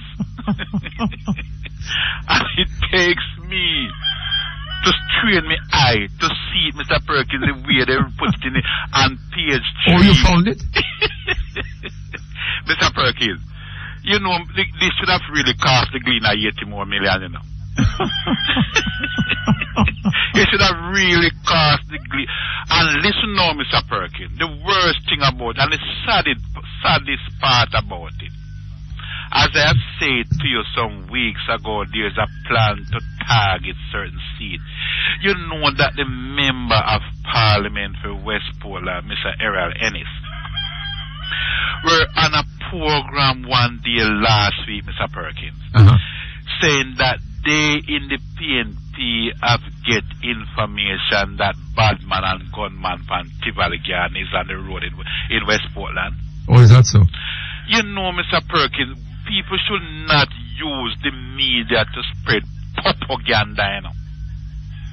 And when I listen, a man is, Mr. Ennis is using the media. I hate to call people lies. But were you sure that Mr. Ennis said that? He were on Drive Time Live. I think it was Monday. Oh, is that so? Evening. Hold on just a moment. Okay, thank you very much. We're back here with you. Yes, Mr. Perkins. Hello, Mr. Ennis wouldn't need to complain about that, you know, sir. Because all he would know that the Gestapo would be well able to take care of them. Mr. Perkins, they sit down and them have them meeting and them have them discussion and them work out them plan. And they say to themselves that they are not, and this is serious argument, you know, they are not able to sell Mr. Dabdo to the people of West Portland. Oh. Because Mr. Dabdo is absolutely taking nothing in which they can sell him to the people. And they are saying to themselves that the only slim chance, listen to the point I'm making, this is serious thing, you know. If they can tarnish Mr. Vaz and give a bad image of Darry Vaz, then there may be some hopes. And that is the reason why you see that is not where the hope is coming from.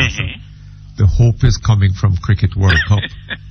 Yeah, that's that. Okay. But, you know, and when I hear the Member of Parliament use the radio to give misleading information, knowing well, say absolutely there's no truth whatsoever in what he's saying. And I heard you say all the while that the chairman of the party say that anything, repeat it for me, Mr. Anything that we always think that it is best for this for us to form the administration. Then Mr. So anything that will lead us or cause us to be in office, yes, we regard as being best for the country. And in the best interest of the country. And that means, Mr. Perkins, to come on the media and to lie on an innocent man or a party, the other party, Mr. Perkins? No, man. I mean, well, if it takes that for us to form the administration, yes, it's in the best interest of the country. It would be. You understand? Because up to now, they have some meeting, Mr. Perkins. And even the one in which they present Mr. Dabdo, and you have seen some of the clipping on TV. And up to now, Mr. Perkins, they cannot say to the people of West Portland, Comrade Dabdo do this, Comrade Dabdo do that. They just cannot say it because there is absolutely nothing Comrade Dabdo. Comrade Dabdo helped to organize Cricket World Cup, sir. Okay? And they don't need any more than that. You understand? And the reason why Comrade Dabdo gets West Portland, is because when you was a young boy, you used to play cricket, Willie. Yes. You will find when you have more players which is greater than you, and they might say, Willie, the only way you can get a player if you want to feel that long leg where nobody recognizes you on the field. Exactly what happened to Comrade Dabdo. The only way he could get a seat if he take West Portland. Because there is no seat the party would have said why give to him.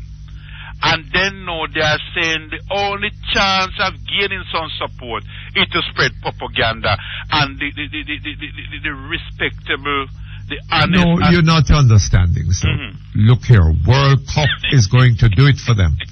Right? They're going to break Mr. Patterson's record of 52 seats. Right? They're going to end up with about 68 seats. All right? All the best to you. Take care. Good. Okay, hello? Hello? Hello? Yes, good afternoon. Good afternoon, Mr. Perkins. Yes, sir.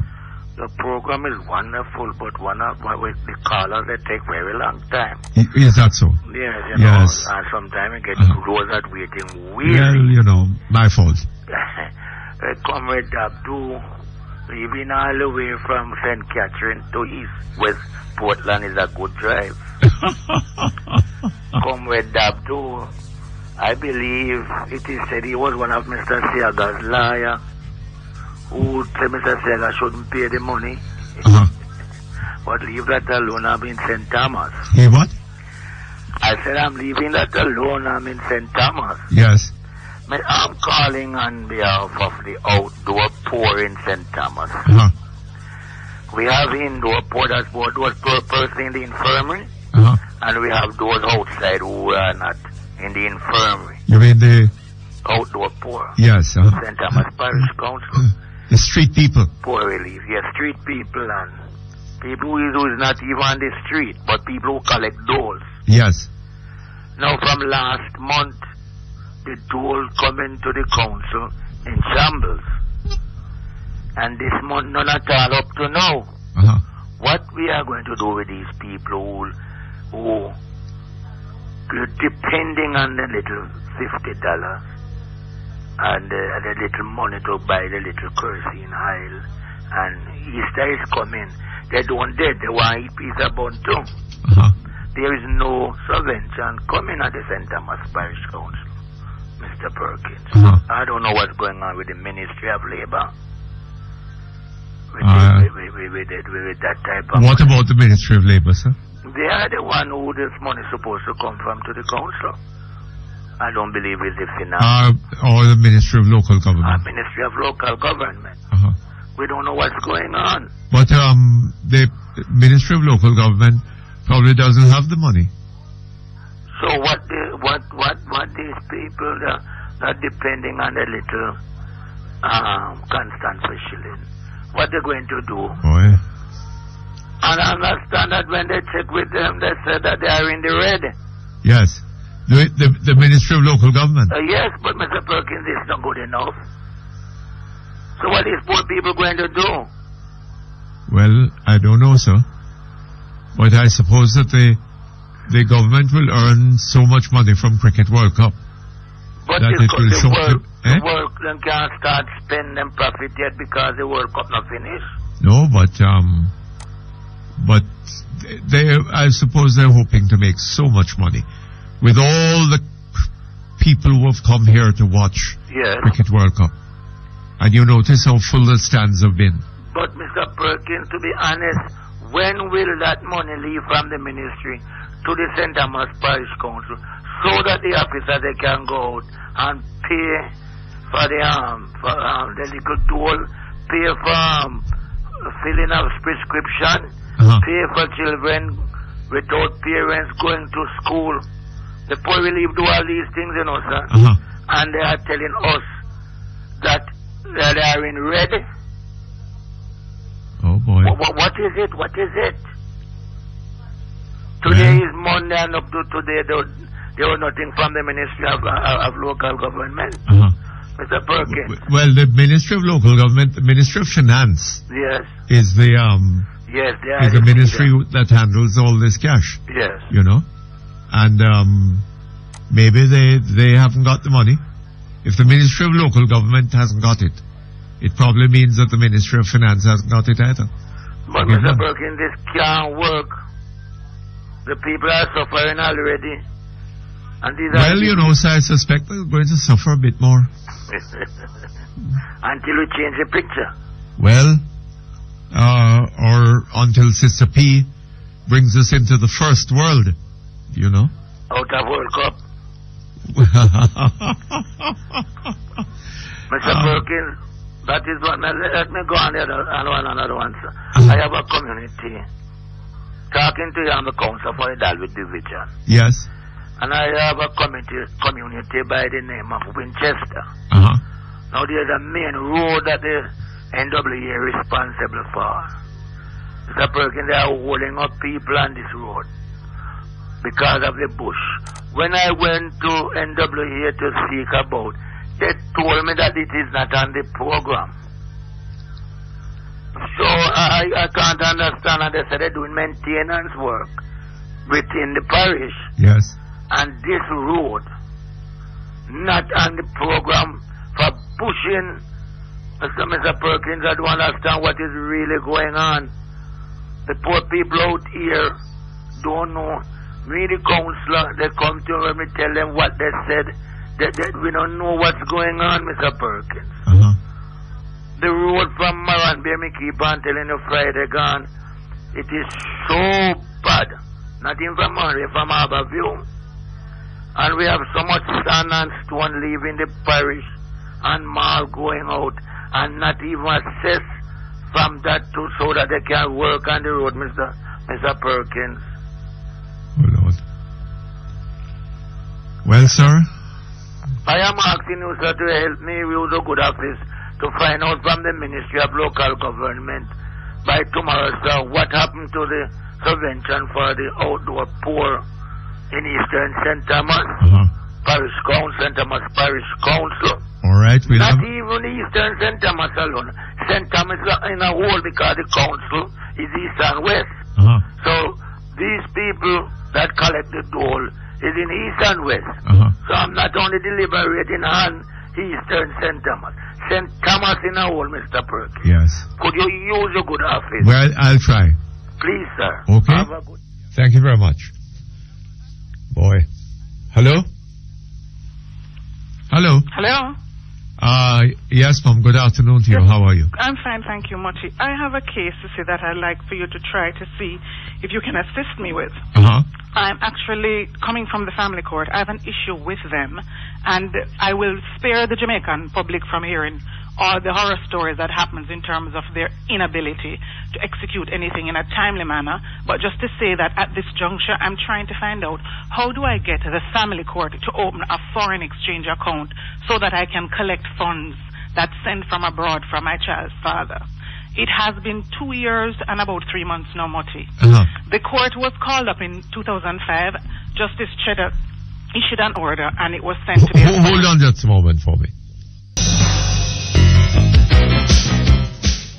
Okay, thank you very much. We're back here online. Yes, Monty. Yes, as I was saying, you see, in 2005, Justice Cheddar issued an enforcement order for my child's father who lives in Florida to pay some maintenance. So the order has to be sent abroad so it can be enforced because we have this treaty with the United States. Yes. Okay, a year later, after lots of queries and backing and forthing with the family court office, a year later, 2 bailiffs shows up at my gate with a bailiff order. On it, it was amended to say that I'm to come back to re-sign the forms because they had lost them in the family court. I had already paid to have them notarized and stuff.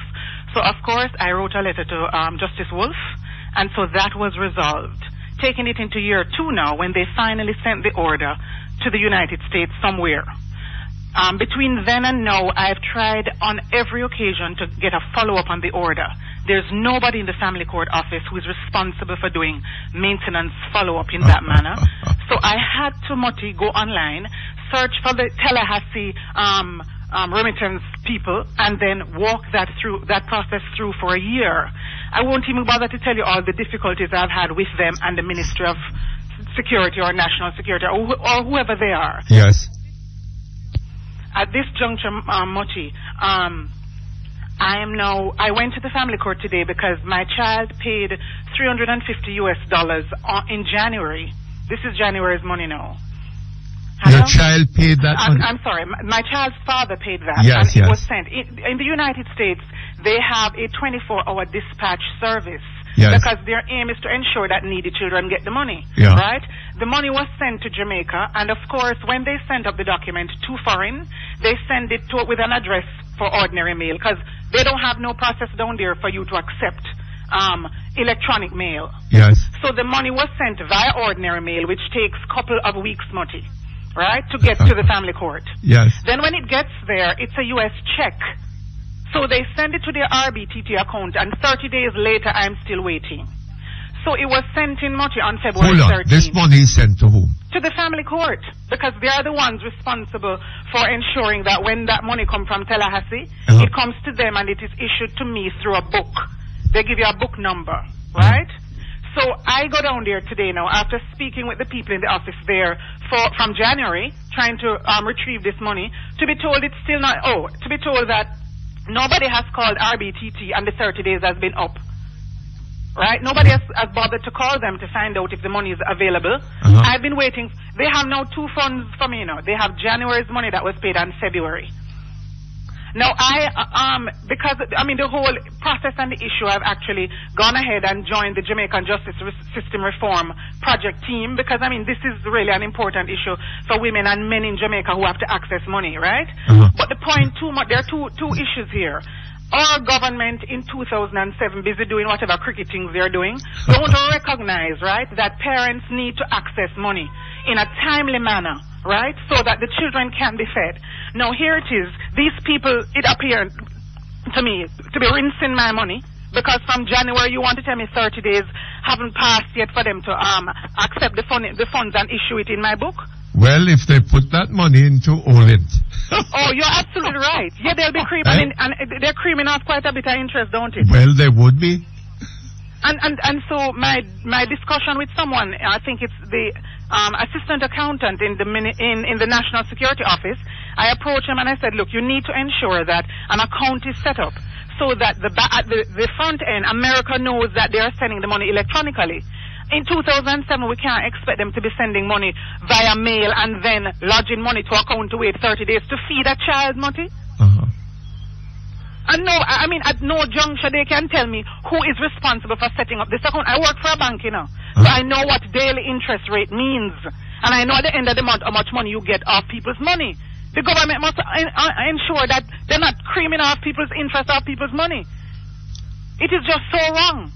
But is there an issue about the clearance of a check that comes in? Did the money come by a check? It came by check, and they lodged it to RBTT where they have their account. And when I called the people at RBTT, they told me it takes 30 days to clear the check, and the check was lodged on February 13. I just got that information from Mr. Hayden down at the court, right? And we are now at the end of March, and I cannot get January's money, and February money has already been sent. But tell me something. I can imagine in about 1830 or so, it taking 30 days to clear a check. Right. So I don't know. That's another policy issue for banks, and I work for one, where it is that sometimes when they tell you 30 days, the holder of the check that actually issued it to you will tell you in 2 days the money came out of their account. Yes. But it is somewhere in the sky somewhere floating around while somebody makes some interest off of it before you can get your money. Yes. And so they're holding steadfast to this 30 day.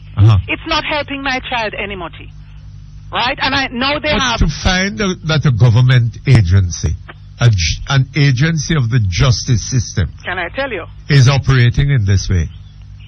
Well, it tells you of the injustice that happens in our country all the time. I don't know. And nobody is But this has to do with... This is not error. No, it's design. This has to do with the way people think. Right? Right. they're not thinking in terms of the well-being of that child. No, They obviously have something else in mind. Yes, they are coffers. They need to ensure that they keep your money for as long as possible before you can get it. Monty, the other problem is there is no child agency that I could find that would advocate this issue on my behalf. I mean, I've had horror stories, you know. When I walk down to the family court, I'm public enemy number one. Today I went there, and I'm in my stockings and my long skirt and a shirt with summer sleeve. And I've been there over and over, and I cannot remember seeing a sign that says you have to have on sleeve. Now, we live in a tropical country, Mutty. But you're actually in the courtroom? No, I'm not going in court. I'm going in the front office to collect the money. And what? The man told me that I needed to have sleeves. I beg your pardon? So I walked over to a good lawyer's office that I know to borrow his jacket, but he had to go to court. And were you wearing sandals? No, I was in heels and stocking and a long black skirt, Monty, with a black shirt, but it's sleeveless because it is hot. It has been humid because the rain and the heat and the sun and the rain. Okay? So I walk in and I'm not going to court. And so I'm saying we impose these principles on people, you know, because we can... What principle is that there? Well, I'm not his principle, yeah. Well, I mean... This is just a kind of, an order.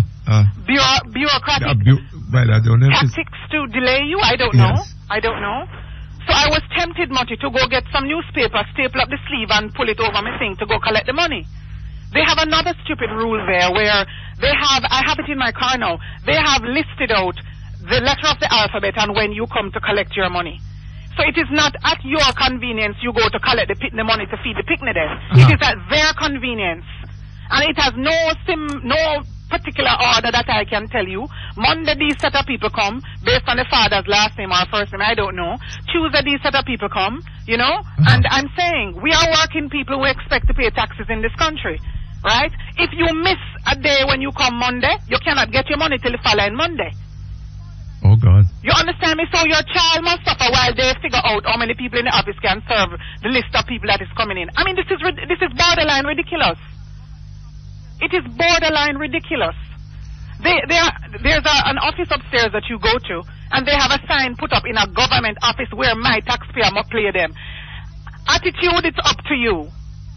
That's the sign that's put up over their desk over there. You understand? So, did you write to the Chief Justice about all this? I wrote to him the first, Mutty, I write him. Let me tell you where I'm at with policy now, Mutty. I think we need to get the United States government in on it to say, how can you get into a treaty with a set of people that at the back end do not have any system set up to receive money to give the people them and you're collecting their money? That is like grand theft in my view. Right? They should not have entered no treaty with us if we can't get it right. We need to get it right. We're collecting people's money on the pretense that we're feeding children. When we have it in our coffers, and what are we doing? Creaming off the interest. And so some uneducated somebody down there that have no clue about what's going on in the office. Right? No clue, Mutty, that what goes on. If you go down there and ask them about a process, they don't know. They have no idea. I had to walk this thing through. I know everybody in the Tallahassee office by name, first name. I had to fax them and tell them that my child's father had actually filed a deposition in the court and held up the order because they couldn't give me any information. And we're worried about cricket. What about the children? Come on. You know, let me tell you, I almost broke down into tears in the office if I never thought they would say, yes, we won. Because I'm just so tired of trying to feed my child in a country like Jamaica. It is wrong. How can you get the money from foreign and sit on it for 60 days and know that I have a mortgage, I have a rent and car payment? It's ridiculous, Mutty. We have to do something. So I'm calling you. Somebody out there must be listening who know how to open that account so that that money comes in wired. It was easier when he was sending the money via whatever the other MoneyGram and those things. I could have gotten the money. This is the justice system. Get up off of my money. My kid needs it, man. Well, have you heard from the Chief Justice on the matter? I didn't write him on this leg because it would mean that I'd have to be writing him 2 times. You know, let me tell you what it is. Our system in Jamaica does not allow uneducated people to access it. You understand? So if you can't write Chief Justice, you don't get through. I'm not writing Chief Justice, Mutty. Me tired of right, Chief Justice. What about those other people? You know, the justice system reform process, they had the first hearing downtown and I went. And there's a handful of people down there. A handful, the people who utilize the system not have time to go to these things when they feel like there's nothing's going to be done. But look here, let me ask you something. We're talking about the reformation of the justice system. It would seem to me that the first thing you need to do is to look at the justice system and say what is wrong with it. And what primarily is wrong with it. But Mutty, you're asking people who are sitting in the system that don't think nothing wrong with it. They're happy with it. So it's we at the users who understand that something is wrong with it. Yes. You understand? And they're not asking us what to do to fix it. Or if they are, they do it in a first they had said you must write in. And I called them on the phone and I said, hold on a moment for me. Okay, thank you very much. Back here online. Yes, Hello? Mutty. Yes, I'm still online. Yes. No, it seems to me you're talking about the reform of the justice system now. Mm-hmm. It seems to me that the essence of that must be concerned with the value that is put upon people, upon human beings. Right. Right? Right. And the issue is whether the man who lives in Norbrook is more valuable than the man who lives in wherever, right. Frenchtown. Right. Right? Right. And if you believe that these people are equal and have equal rights, right? And that what justice is about is providing the ultimate bastion for the support of these rights that people have, right? And if you respect people, well, that is one thing.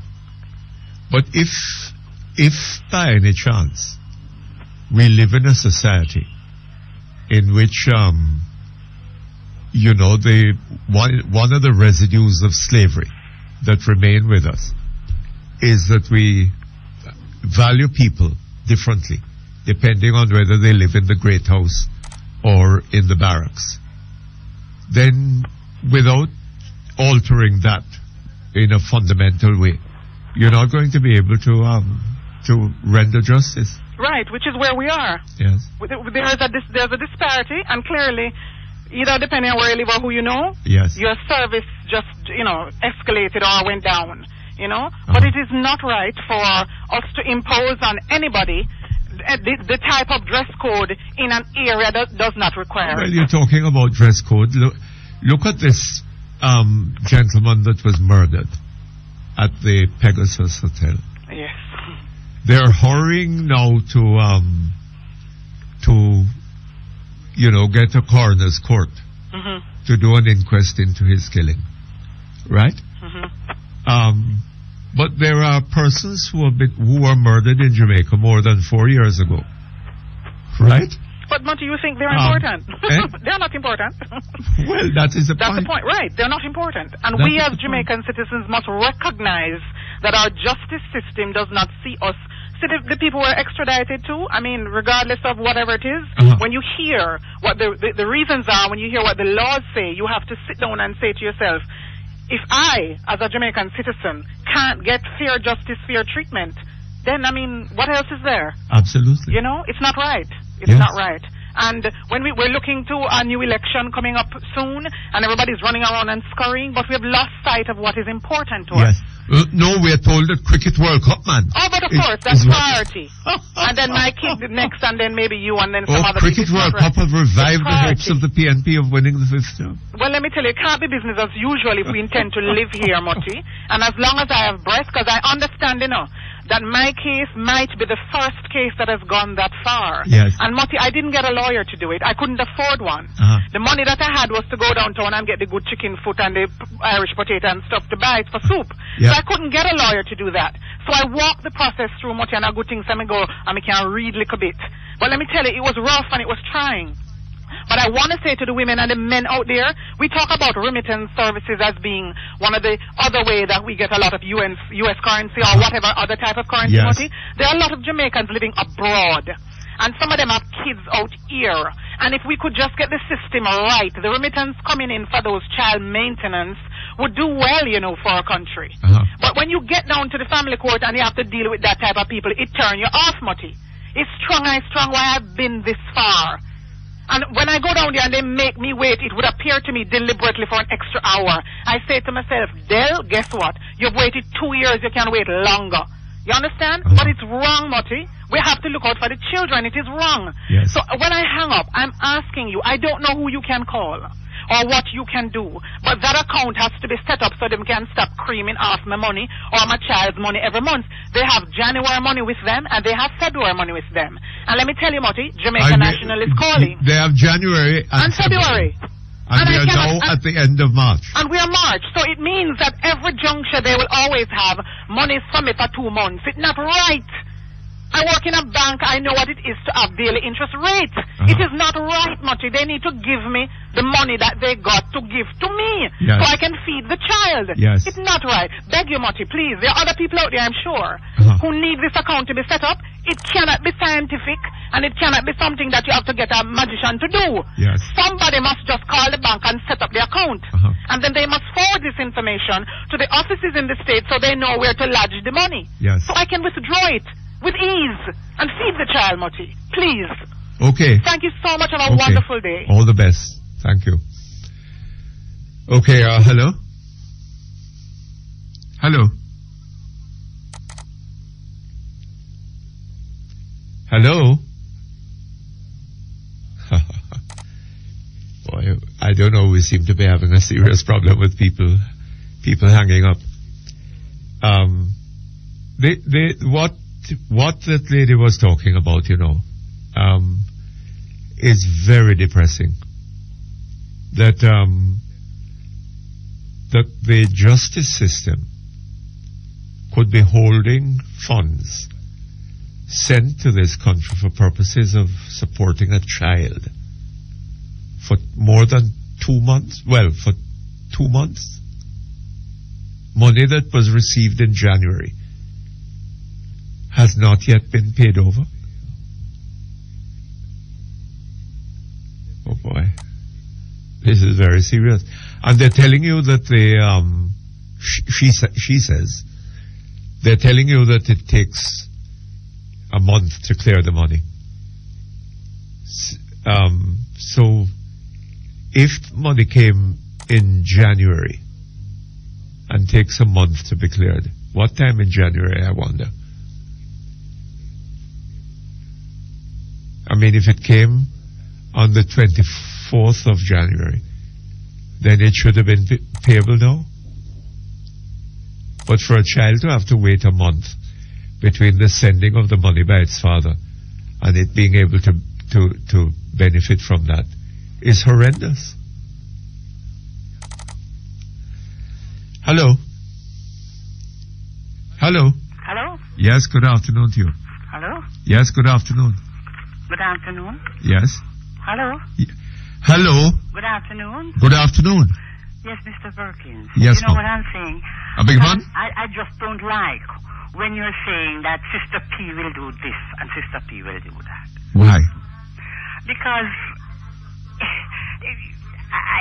you know, if she gets something to read, I think maybe she can read it. But her own thoughts, I haven't seen her, I haven't felt her. I haven't seen what she's really doing or what she says she's achieving. Yes. And, you know, when I hear you talk about that speech... Oh, we've been hearing a lot about her achievements in the last year. But hearing and seeing is two different things. Eh? We need to see. We need to see something. And you haven't seen what she has achieved? Well, I haven't seen anything. I haven't seen anything. Of course, she dresses well. And she presents a pretty picture, you know. Maybe she could enter the Miss Jamaica contest. Oh, yes. But apart from that, I mean, as far as her own personal achievement is concerned, that is fine. But what about the country's achievement and our achievement, you know? Where are we? You know, and the thing about, I don't like when you talk about that speech that she made on, you know, inauguration. Oh? Because, well, why? She didn't write it. What? She did not write it. It is not her thoughts. The speech was written Yes, for but her. she spoke it. Well, It was her written speech. for- It was her speech. It wasn't her speech. It was something that was written for her and Well, maybe, but look here, Mom.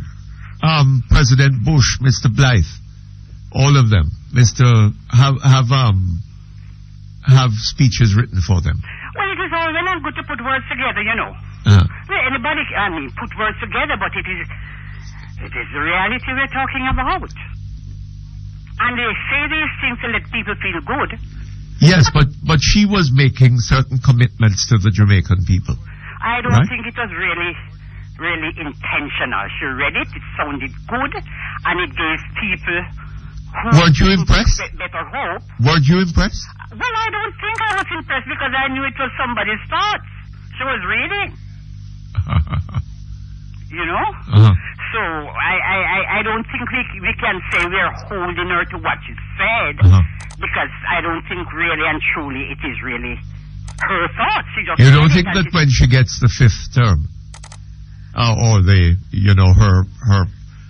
her mandate, that she will? But has she got a mandate now? I mean, is she Prime Minister? Well, I should have thought There's so, but nothing that she can do now. but she's waiting on another mandate. Maybe what she's doing in the meantime is harming herself. Well, Mr. Perkins, let's see. And you know what happened? Some weeks ago, a lady spoke to you. Very intelligent lady, but I was so distressed when she finished speaking. She said that she wouldn't vote. Or something to that effect. No, you know, that is why we are not really any better in Jamaica, you know, because you have the one chance you have to do anything, and you say you're not going to use it. Yes. And you're going to say, I don't say anything better. What are you saying? If these people say they don't say anything better, why don't they put up themselves then? Yes. You know? And it just really galls me when I hear people, especially people who are thinking people. You have that little man there who is waiting for a nanny. And remember, whether hail or shine, he's going to have his vote. He's going to vote. Yes. But these people who we believe are intelligent and should be doing some, and should be really seeing where the country is, they say they're not going to vote. So I really I don't have much time for those people. And that same lady was calling, you know, and to complain about something, you know. And I tell you, I was just angry because something is really wrong with our people, you know. And you know the other thing about Mr. Dabdoo, you know, he's a real laugh. He's a laugh? Oh yes, bad laugh. Otherwise he would be a nightmare. You know that man, he treated the people in his constituency so badly, according to what I hear. He what? Treated them so badly. And he's gone now from there now to Portland. You know, in a jiffy. I mean, you know, I'm really wondering if we Jamaicans take ourselves for serious, you know. Because when somebody can just bring somebody like that, somebody who has a record of not performing in his constituency, and you're going to bring him from one now and put him Hold on to just a another. moment for me, please. Okay, thank you very much. We're back online. Hello? Saying about Mr. Dabdoo. Huh? As I was saying about Mr. Dabdoo, you know, Yeah. we Jamaicans don't seem to take ourselves seriously, and we take anything that is dished out to us, because a man like that, with a record of poor representation for his A record of what? poor representation of the people that he... Well, that is what the people in St. Catherine say about him, but Well, but they must know. well, They must know, and to move him now, to inflict him on those people in Portland. You know, it is just a crying shame. well, I don't know. They can't inflict him on those persons in Portland.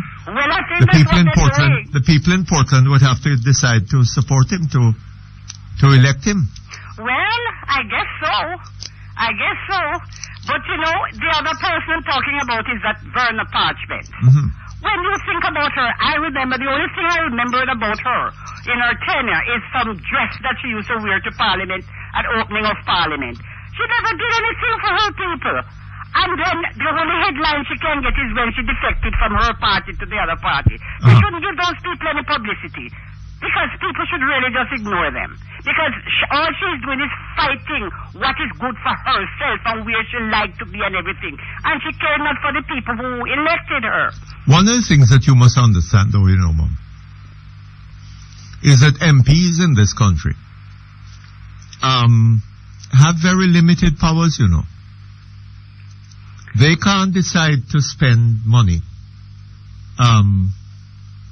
in their constituency unless the Ministry of Finance is prepared to make it available to them. I do understand that. But, when you are with your people and you're with them in their agony and people feel that you're really doing something for them although you're not getting far, it don't make you feel so badly. Mm-hmm. But for them to just be getting their pay like that without doing anything for it, I think it is a shame. Well, I don't know. Anyway, we'll see how Mr. Buchanan's prediction goes. Which prediction is it? Well, about, he's going to wipe the slate clean. Well, it's very odd that Mr. Buchanan is saying one thing and Mr. Pickersgill something slightly different. Yes. I don't know, when Matthew was talking today about that Iraqi man, I think he couldn't remember his name, was Tariq Aziz. Tariq Aziz. Yes. That was boasting. All right, ma'am. Okay, thank you very much. Bye-bye. Good. Okay, hello? Hello? Hello. Yes, sir. Good afternoon to you. Mr. Perkins. Yes, sir. How are you? Not too bad, thank you. My name is Percival Latouche. Oh, Mr. Latouche, I haven't heard from you for the longest time. Well, probably. Where have you been? Which one of us maybe have migrated? Eh? Probably one of us may have migrated. Ah, I see. I happen to know which one of us that must be. Oh, none of us did. None of us. I only listen to you in the days. Oh, is that so? Yeah, still listen to you. You're still one of my favorite talk show hosts. I beg your pardon? Yes. I'm surprised to hear this. Yes, you're still. But I had to call, when I heard Nephew, then I heard this lady just call you to tell you that the Prime Minister is not doing nothing, and what achievement she's doing. But she shouldn't be talking. She's blind. Who? The lady that spoke to you. Is lying about what? Yeah, she's blind. Oh, blind? Yeah, she don't, it doesn't matter even if she see the Prime Minister put a monument before our house, yeah, she's not going to see it. Is that so? No, because she's just one-sided. She takes on the Prime Minister, then Dabdu, then Werner Parchment. Do me a favor, no? Tell us about the Prime Minister's achievements. The Prime Minister's achievement? I don't have to tell you, Mr. Perkins, you are blind too? No, tell me. Deaf. You're blind and deaf? You're not seeing none of them? Oh, come on, Mr. Latouche. You have seen the Prime Minister's achievements. Tell us about them. There are so many. I can't tell you about them. Oh, yeah? There are so many. There are so many things I've been doing, Mr. P. Such as what? You're not going into it. Mr. P, just this simple increase and the double up of the pension, the little poor people pension of the country. Don't worry about Mr. Steele said this morning. Hold on. Which poor people pension? The little pension that they used to give them, that they raised from what was maybe $800 to $2,000. What, those things is gone to the poor people out there. Mr. Latouche. That is not what that's a start. That's a beginning. Mr. Latouche. Yes, sir. Was it she that did that? Yes, she that did that. Eh? She that did that last year, yes. But in any event, she increased it from, what was it? Wherever it was. $700 a week? But it doubled up, yeah. To something like, what, $1,500? Not $1,500. It doubled up. It's more than $1,500. No, it's not more than $1,500. Well, whatever it is, it doubled up. It's a fortnight. Right. Something like fortnight, yeah. 2,000. I can't remember. Yeah, but whatever it is, Mr. Dabdu. But no. Hold on a little bit. No? Hold on a little bit. I remember working it out in terms of the purchase of a loaf of bread, right? Mm-hmm. And that pension, as I remember it, can't buy one loaf of bread per day for a fortnight. But it's not to buy a loaf of bread per day. It's to assist. I It's mean, not to buy a loaf of bread per day. Nobody's going to give you a loaf of bread per day unless you're in the infirmary. No, man, it's not a matter of giving you. The people contributed to pension. No. I'm not talking about the contributors. I'm talking about those who... that money you're talking about is non-contributors. That every person over the age of 65, 70 is getting a little a pension, whether they were... man, where you hear that from? That is what happening. Mr. P, that is what happening. You need to find these out. No, man, I don't know about that. Well, I am telling you that is what happened. And let all your callers contradict that one. Every person above the age of, what? 65. 65. Yes. In Jamaica. In Jamaica. Is getting a pension? Is getting us some sort of pension. I have not heard of that. Well, check it out now. Check it out. I haven't heard of that. Those who have not received it, it's those who have not gone to put their name or register their name. And people are out there now trying to get them all on it. So you're getting what? Me? No. Me? No, man. No, man. You're not getting a pension? No, my pension don't come from Jamaica. I don't work in Jamaica. My pension comes from overseas. I follow you. But I'm just telling you. I have not heard of that one, Mr. It is not for you. It is not for the greedy. It's for the needy. Right? So if the person is a rich person, they're 70 or not, they may not get it because they're not going for it. But the majority of the people in this country gets it. I never heard of that one. And it's a G course that to be done. And there's a lot more thing it's been done, Mr. P. That sounds like something you made up on the... I am not making up... Well, if you see what I mean. When nephew come on the radio and make up stories, you take it as gospel. And when the gospel come to you... when you come on the radio and make up stories, I don't take them as gospel. Okay. That's the way you treat me. So hold on a little bit. So you are accusing nephew of coming on the radio and making up stories. Yeah. But you're admitting that you come on the radio and make up stories. No, I'm making them a story. He told you that... Well, you say when you come on and make up stories. I'm not making them a story. I don't believe you. The facts that happening. But nobody's telling you the facts because you don't want to hear the facts. Now I'm coming with the facts now. When he tells you about people from Tivoli, Jigs Ennis went on radio station and said that people from Tivoli is out in West Portland. It is true. What is true? It is true that people from Tivoli is living out there now, moving out there. Oh, is that so? It is true.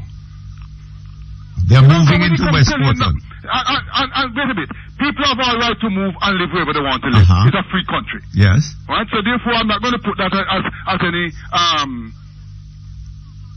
matter of crime or what have you. So people have all right to live where they want to live. Yes. But it is true. The point about it is true. It's not just East Portland. How many people from Tivoli have moved in? I don't know, but I've met a few of them that living out there. I've met a couple of them that living out there. You've met a couple of them? Yeah, a few of them that living out there. But there's nothing to do. I'm not saying that they are there for crime or what have you. But they move out there lately. But it's a free country. You move to where you want to move to. Is that so? Yes. Well, if I had lived in Tivoli and somebody was telling me about this platoon of 30 or 50 men, whatever it was, that marched into Rima with high-powered weapons and were allowed to march back, then I think that I would be looking for somewhere to migrate to. Why? How you mean? Right, but I heard the policeman came and clarified that with you. The police officer says that all these men marched back into Tivoli with their high-powered weapons. Then you don't think that... Then he shouldn't be in the force then, if you saw them. Hold on just a moment. Okay, thank you very much. We're back with you. Right. Yes, if you lived in Tivoli Gardens and you heard them talking about all these gunmen, they armed with high-powered weapons, who had been seen marching back into Tivoli Gardens, having attempted to commit murder in Rima, slaughter people in Rima. Wouldn't you wouldn't you look for somewhere to migrate to? Well, probably that's the reason why they're in West Portland. Wouldn't you expect that another 27 persons would be on the death list? Mm-hmm. Eh? Okay, hold on just a moment. There's a lady who wants to say something to you about pensions. Hello?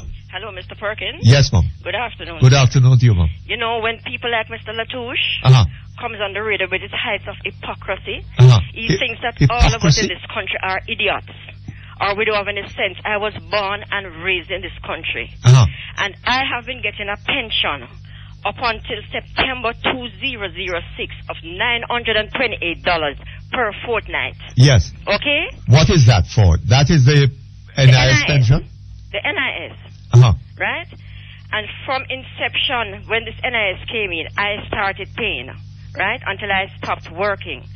And in October 2006, they increased it to $1,528.92. Right? From what? From $928.92 up until September 2006. Yes. In October 2006, it was increased to $1,528.92.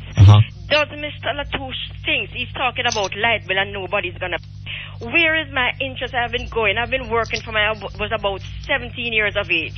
Right? I am plenty over 60. Where does he think people, women without a husband, who have bills to pay, what can we do with $1,528.92? That cannot even buy you food for the week. $928. And Mr. Latouche, if he really cares about the women of this country, he would get off the radio with his hypocrisy and his blatant denial. He's in denial. And he's living a lie. Where have you been living, man? Where have you been working? Don't ask me where I've been living. Well, you are lying. Where have you been living? You are lying too. You run away from England and come here. You're so wicked. I don't run away. Go to the NIS office and check it, and you will see how much of us have been getting money. Listen, you hypocrite. You're getting that on top what of do you what take you have us for? You're getting that on top of what you've got. Mr. Latouche, get off the phone. You are such an hypocrite, and you're trying to buy votes. I'm not buying any votes. That's exactly what you're doing. But you're playing with people's welfare. Okay, sorry, baby. You are playing with our lives out here. Baby. Because when we can't pay the lights and buy our medication, where do we go? Where you used to and work? what is the interest in all these billions of dollars in the NIS? Who you work for? Don't ask me any question. I'm born, grown Jamaican here. Don't question me. You're rude. You are rude and impertinent. What do you take this thing for? You think it's all of us just come up like you, switch from one side to the other and try to make gains? I am a working person that have worked in this country, and this is my pension. And no matter what you're going to tell me, where is the interest that has been accruing on this money for all these years? You get off the phone, you hypocrite, you. Your pension has been increased, so I'm not lying. Increase from what? From $928 per fortnight to $1,528? Would you give that to your dog? Would you give that to your mother? Would you let your wife be satisfied with that? Lady, what do you expect? Would you let your wife be satisfied with that? I think if the women of this country are satisfied with that, I have worked and I'm not so stupid. I would have wanted to know where has the interest that has been accruing for all these years with the NIS, where has it been going? Well, it creates it has provided a surplus of $42 billion. I know, Mr. Perkins. Something in excess of that. But he has the gall to come on here and try to put down poor people. Women whose husbands have died. Women who don't have a husband, have children and bills to pay. And he's acting as if, we must just throw our hands in the air and just clap and hooray the government for this brazen amount of an increase from $928 to $1,528 per fortnight. Okay, thank you very much. Hello, do we have another caller? What we must do is listening to Perkins. Hello. Hello, sir. Hello? Yes? Mr. Perkins? Yes? Yes, sir. How may I help you? Oh, this is NIS? Yes, it is. Oh, I see. We heard, no, it wasn't NIS that we Hello, Mr. Latouche? You're still there? Yes, I'm still here. The pension that you said had been increased. Hold a moment for me, hold on. It wasn't NIS, was it? Yes, it was NIS. It was increased. It was NIS? Yeah, it was NIS. That is what you were talking about? Yeah, it was NIS. Oh, but Mr. Latouche, you're making a mockery And you of this. also have the PART program that most of them are on. Most of them are on their PART program, which is separate and apart from that. Mr. Latouche, you're joking, man. What do you mean joking, Mr. Perkins? What that lady was telling you a while ago was that quite lady, true. that independent lady, well furnished and well alright. What? She's well furnished and well alright. Mr. Latouche, you're a political propagandist of... No, I'm not. No, Yes, no, ma'am. I'm not. But when people come along to say that nothing has happened. Political If propaganda. there was $10 went on. No. That increase in the NIS pension there, right, is nothing to write home about. Oh, don't talk rubbish. When it has increased, how many It people... cannot. how many The people on are the getting a pension that cannot buy them food for a week. Right? $1,500 cannot buy them pension for the week. All right? Mr. P. Hello? Where's the gentleman from the NIS? He said he'd be Okay, back. all right. Okay. Yes, Mr. Latouche. Yeah. You see, what your $1,500 may can buy them a meal every day for the week. But what What is the price, Mr. Latouche? What is the price of a loaf of bread? It doesn't matter. The money did not come in to buy a loaf of bread. It came in to assist you. All right. It is an You have assistant. anything else to tell us? It is an assistant, Mr. Perkins. You know, sir, when you come on to this program and talk foolishness like that, Since this you foolishness, Mr. hold on, Mr. Latouche. You are making your party look bad. No. Yes, it's Mr. not. Latouche. It's not. Because if that is all that you can say about Sister P's No, that's not all I achievements, can say about Sister P. I started with one, and this woman came on. well, if that is the best that you can say about her achievements in the time that she has been Prime Minister, No. But I've been mentioned. it makes her look very, very bad. That's not that was only one point I've made. There are many more. And Which, since you don't want tell to me hear a few. anymore, Tell me a few of those others. Huh? Also, the NIS has risen. The pension has The risen. NIS has risen. Yes, the pension has risen. How you mean the NIS has risen? The pension has risen. The NIS is one, and then you've got the pension, the other pension, which is the state pension, which has gone up.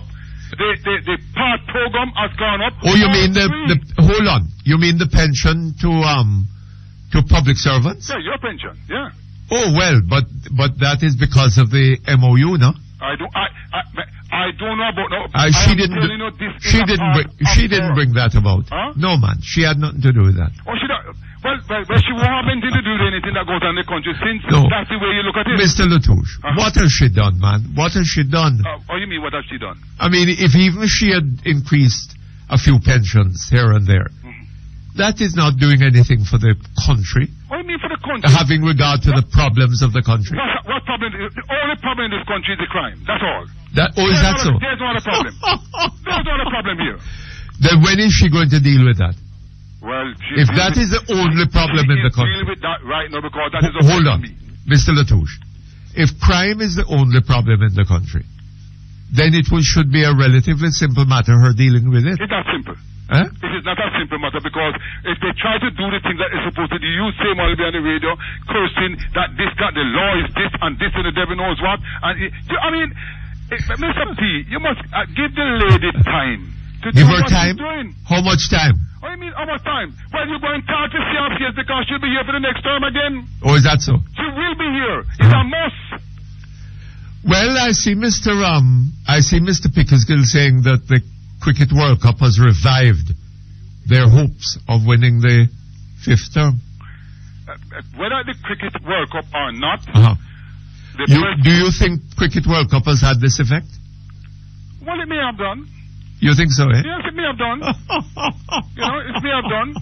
But people in Jamaica must understand and understand clearly. When I hear somebody look at me the other night and tell me that it will be if the JLP win the next election, they are going to legalize homosexual and all them things here. What a madness! What is mad about it? You agree that too? Eh?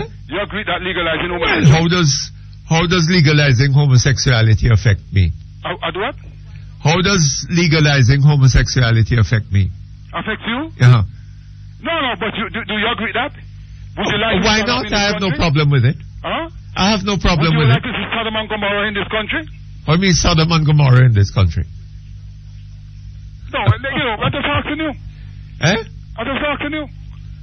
So when that lady I have no problem with it, sir. From one party to the other, tell her that I am a free person. I do what I like, when I like, and how I like. Yes. And nobody disturb me from doing that. But you have jumped from one party to the other. I haven't jumped from one party to the other.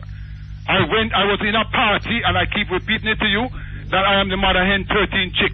And I was the only one. I find myself a mongoose, and I came out. I was just in time to come up before they heat me up.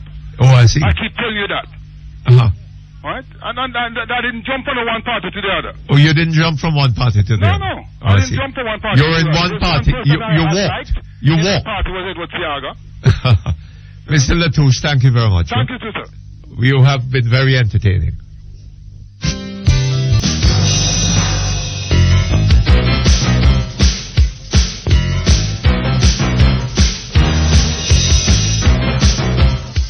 Okay, thank you very much. We're back here online. We're going to read some email for you. Yes, Mr. Perkins. Sir P., you have not commented on the matter of Renita de Cordova Adams being approached by the PNP to run for a seat at someplace in St. Elizabeth. I totally forgot that, yes. How could you have done that? What is going on, Mr. Perkins? This must be desperation. Well, I don't know what is going on, but Mr. Buchanan... It's causing people to do desperate things. Mr. Buchanan has denied it. Mr. Adams says that they're asking him to run in the seat. I don't quite understand this. And this came in while you were speaking with Mr. Latouche. Mr. P., I am sure I heard Mr. Latouche say it doesn't matter whether you ever work with anybody one day in your life, as long as you're over 65, you're supposed to get this pension. I'm not sure that I heard that, but it may well have been, I don't know. And again, you mentioned about the loaf of bread as a week supply, which a pension could not afford. It is really 2 weeks that the lady was speaking about. It's a fortnight. Yes. And if you work it out, it really is about $750 a week. $750 a week. If she was getting $1,500. Yes. That's not a livable wage, according to this $750 a week. Can that buy a loaf of bread a day? Yeah, possibly the size, depending upon the size of the loaf. Size of the loaf, yes. But I don't know. Mr. Perkins, can't buy much more than that, though. Mr. Perkins, I think that you are being unfair to dear Bobby. You know, don't you realize it is his time of the month?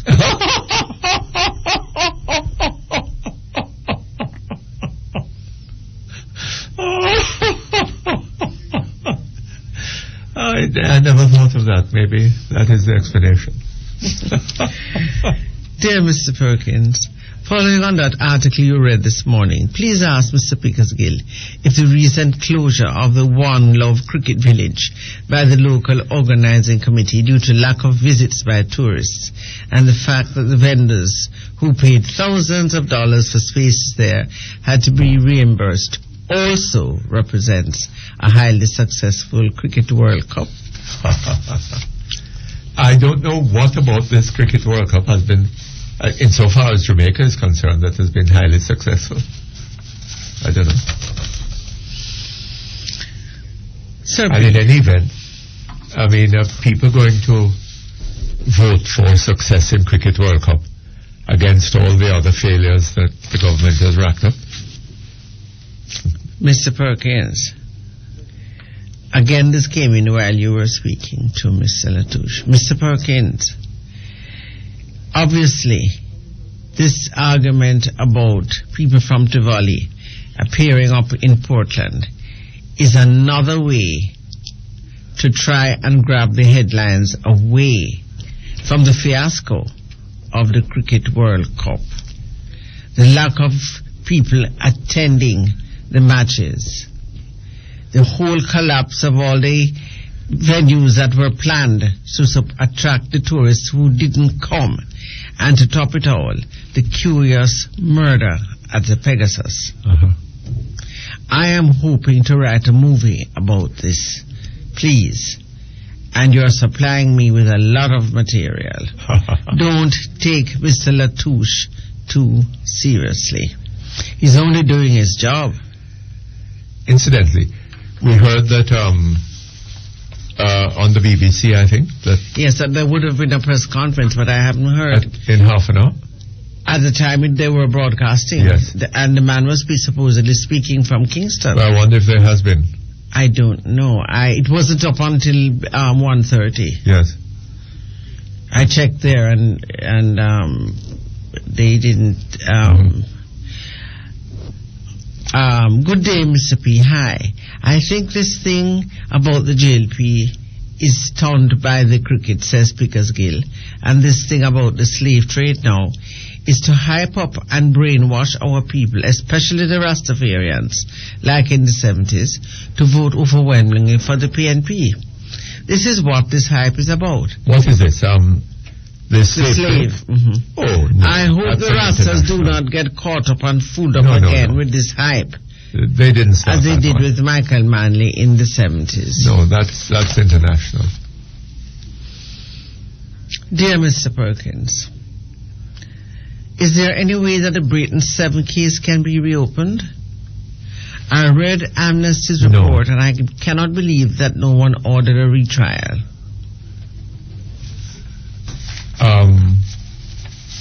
No, I don't think it can be reopened. Mr. Perkins, Mr. Stewart's box up of Mr. Dennis Morrison in yesterday's Observer was the most amusing thing to read. This is Mr. Butch Stewart. Yes. Imagine saying that the reason why they did not build the airport in the Ken Jones Airport in Port Antonio was because the tourism trade was doing so badly down there. I tell you, Mr. Perkins, I was shame for Mr. Morrison when Mr. Stewart finished with him. Sir P., Mr. Pickersgill is obviously going through fright and desperation, which is sending panic through him and his party. Pretty soon they'll be saying worse, which will indicate panic. At that time you may want to courteously take them to that part of Bellevue which is reserved for the cabinets. Okay, that's it. We take a break. We come back shortly. Thank you very much. We're back here online. Hello? Hello?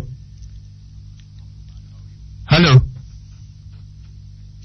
Hello? Yes, good afternoon. Good afternoon, Mr. Perkins. How are you doing today? Not too bad. How are you? I'm all right, thanks. Good.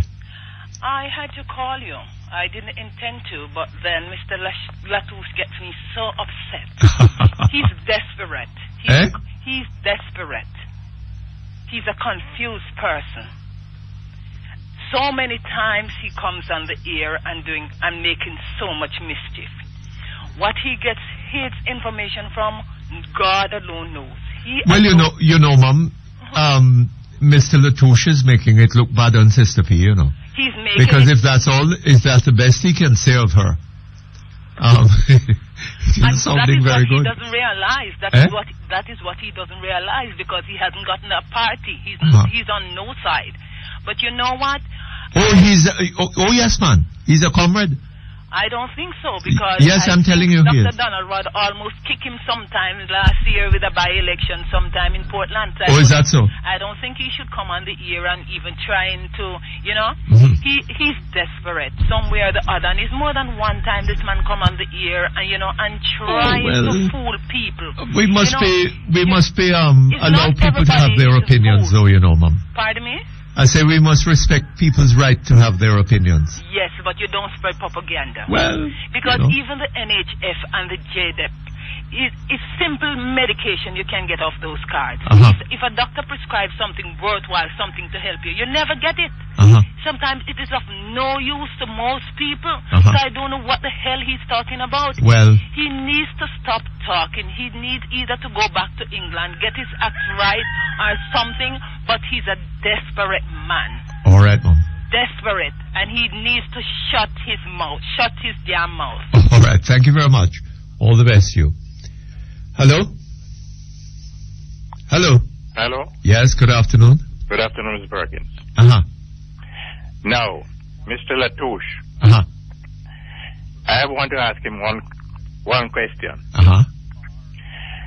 The thousands of unemployed people who didn't work with the private sector or didn't work with government, they are not getting any pension at all, So I want to know who is paying in that pension. Well, from what I heard Mr. Latouche saying, he seemed to have been under the impression that that even persons who had not worked during their lives, yes, had not been employed, were getting a pension. Nothing of the sort. Nothing of the sort, Mr. Perkins. Mr. Latouche is a political propaganda. It sounds ridiculous, sir. It's ridiculous. Yes. And he comes on the radio several times trying to mislead the public and to buy votes. Well, right? Buy votes? For his party. When you say but let buy, me tell him you something. mean...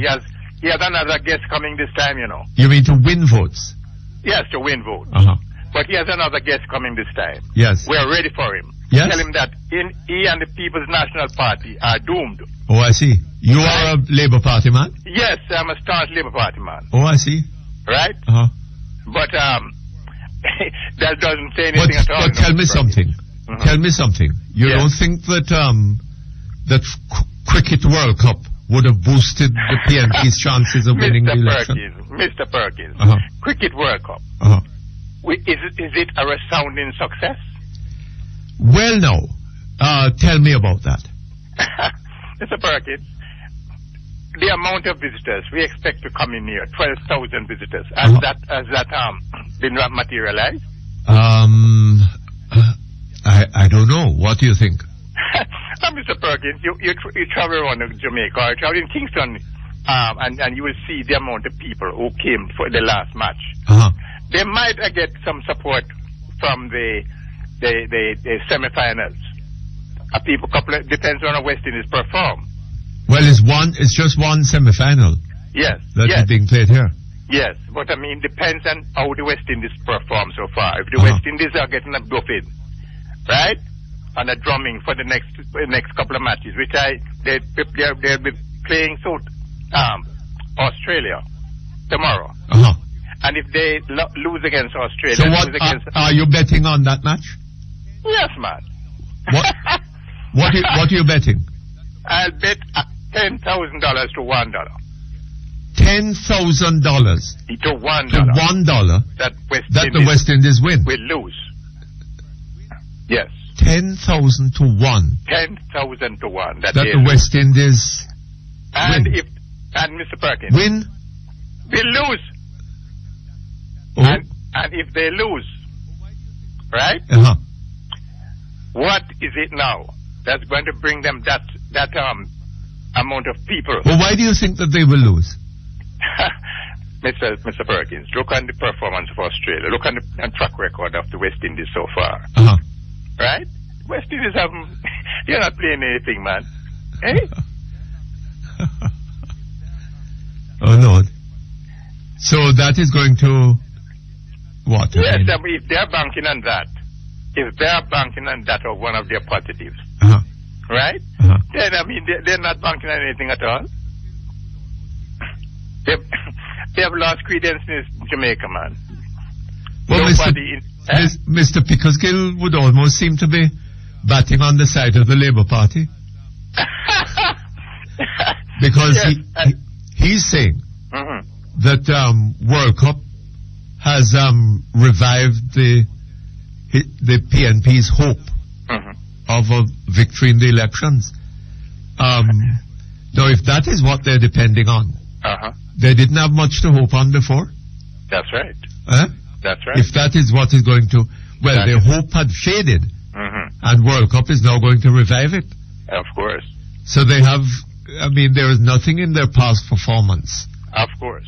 That will give the people an incentive to vote for them. Is that what you're saying? Mr. Perkins, look at the unemployment in my area. Right? Yeah. And show Jamaica unemployment. There are thousands of unemployed.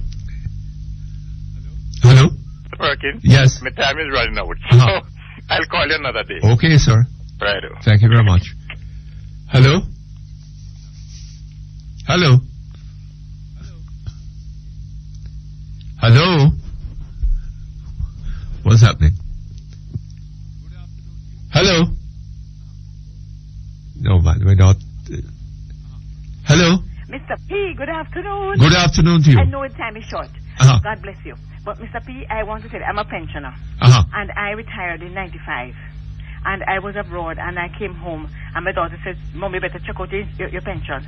When I went down there 2004, they said I could only get 2 years back. My husband died in 93. And Mr. Perkins, all I got was 1 year and 3 months for either side.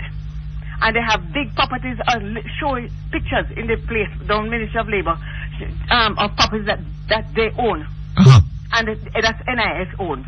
Yes. And Mr. Perkins, when I talk about the health fund, it's $2,000 a get, which is only one doctor's visit. Not even the medication. And Mr. P, I'm telling you, I'm just hoping and praying God that things change. We can't continue like this. There's no thought. Look at the World Cup, Mr. P. They didn't think about Jamaican people to go there. It was all calculated for the foreigners to bring the dollars and the US and the English money and all that to spend here. It was not for the Jamaican people. Yes, $100 US. You know, nearly 70,000 Jamaican. Exactly. 7,000 Jamaican dollars. 7,000 Jamaican dollars. And if they had made it cheaper, Jamaicans would have gone in there and filled up that place. And would have made a lot of money. But they were not concerned about us going there. It was the foreigners coming. And we were but one of the things that this World Cup has displayed yes, sir. is the contempt of the government for the Jamaican people. You know. Mr. P. The streets the streets were cluttered with garbage. Yes, World Cup coming, we have to clean it up for the foreigners. Yes. Right? The roads are in a mess. Yes, sir. The roads that the foreigners are going to use, we're going to have to fix those. Right? The hospitals are in a mess. But the hospitals that are likely to accommodate any foreigners in Falmouth, Montego Bay, and so on, those have to be fixed. Police stations. Right. Everything, but it's just the World Cup. Yes. And we'll get the scraps afterwards. And when a foreigner is murdered, we have to have a quick, what do you call it? Inquest. Yes. Right? Yes. When a local man dies. When the local man dies. 5 years down the line, nothing happens. 5, 6, 7, 8 years down the line. And nobody here, nobody's told what is going to happen. Yes. We don't know. It's just left. We are not supposed to criticize. We're not supposed to ask any questions. As Sister P says, we're not to ask any questions. We're not to criticize. Yes. We're to allow them to do what they want to do. It's a dictatorship, Mr. Perkins. It's a dictatorship we're in. If we are not to criticize, it's a democrat. This is supposed to be a democratic country. And I don't understand what's going on. The opposition must cooperate with her. Well, the Americans say we are on the verge of getting into a kleptocracy. Well, we are right there, sir. We are right there. You think they're right? We are right there, sir. Oh? We are right there. Oh? We are right there, Mr. P. But I just want to get in You don't think we're in it already? I really want to get that thing about the pension, Mr. Perkins, because a lot of us, and I know a number of people who have not gotten what they should have gotten when they retired. Yes. When they went for it, they said we could only get so much back. Yes. And then when the time came, we got less still. And so they have that money there that they're boasting about. It's our money, Mr. Perkins. Well earned. I'm a foundation member in NIS. Yes. Which I thought was a good idea. Yes. And up to now, and we just got the pittance. NHT, when I went to collect my money, they just gave me a check. I don't know how it was even worked out. Nothing. They just gave me a check. Nothing. No explanation, nothing at all. Uh-huh. So that's where we are, Mr. P, and we must just take it. Anyway, Mum. God bless you, Mr. P. Thanks for hearing me, sir. Okay, thanks very much. All the best to you. Right. Hello? Can we get in one? Hello? Hello, Brother P. Hi, how you do? Not too bad. Uh-huh. If they have a touch pan look at Mr. Latouche there. Uh-huh. This one I tell you about over 65 people that get some pension. Uh-huh. You remember the call of a Santa Master about the old people them? Uh-huh. And that matter about and the people that can't get the little money where them forget. That's oh, the one yes. part. It matter about the part program. Yes. You see when you go to the part, you go check it. If you have a fridge and a TV now, you now get it. Uh-huh. So you know Mr. Luxury I talk about. I am a pensioner. Right? Uh-huh. And a $2,000 fortnight may I get. That can pay my light bill and my water rate. Yes. So me want to ask him, when Mr. PJ left, if a $2,000 a week in the call him a fortnight in the take for him pension. No, man. No, sir. Mr. You never touch him with that, you ask him for that PJ. Yes, I forgot that one. That would be a good one to touch him so in the come out of that him sing yakade. Yes, man. So tell him he must will and come again, man. Him not really say nothing. Him can't really use that to get vote. Well, you still have a lot of fool in a Jamaica still, but on all of us. Anyway, Mr. Pickersgill says that that the World Cup has restored the party's hope for winning the next election. You can't go and talk. You know, no put my people plan for him and that told you. Them start for him when the right time come. You can stay there. Oh, yes? Yeah, man, them a plan for him. Portmore is a solid PNP constituency. Well, might be was once. But I think then change the people their mind. Oh, yes? Yeah, man. Well, some of them still, you know, because you have some there, man say, if I win dog and yard, I run in with vote for him for St. Mary. I see. But, and everybody can't take for fool. So, well, going to be interesting. Yeah, man.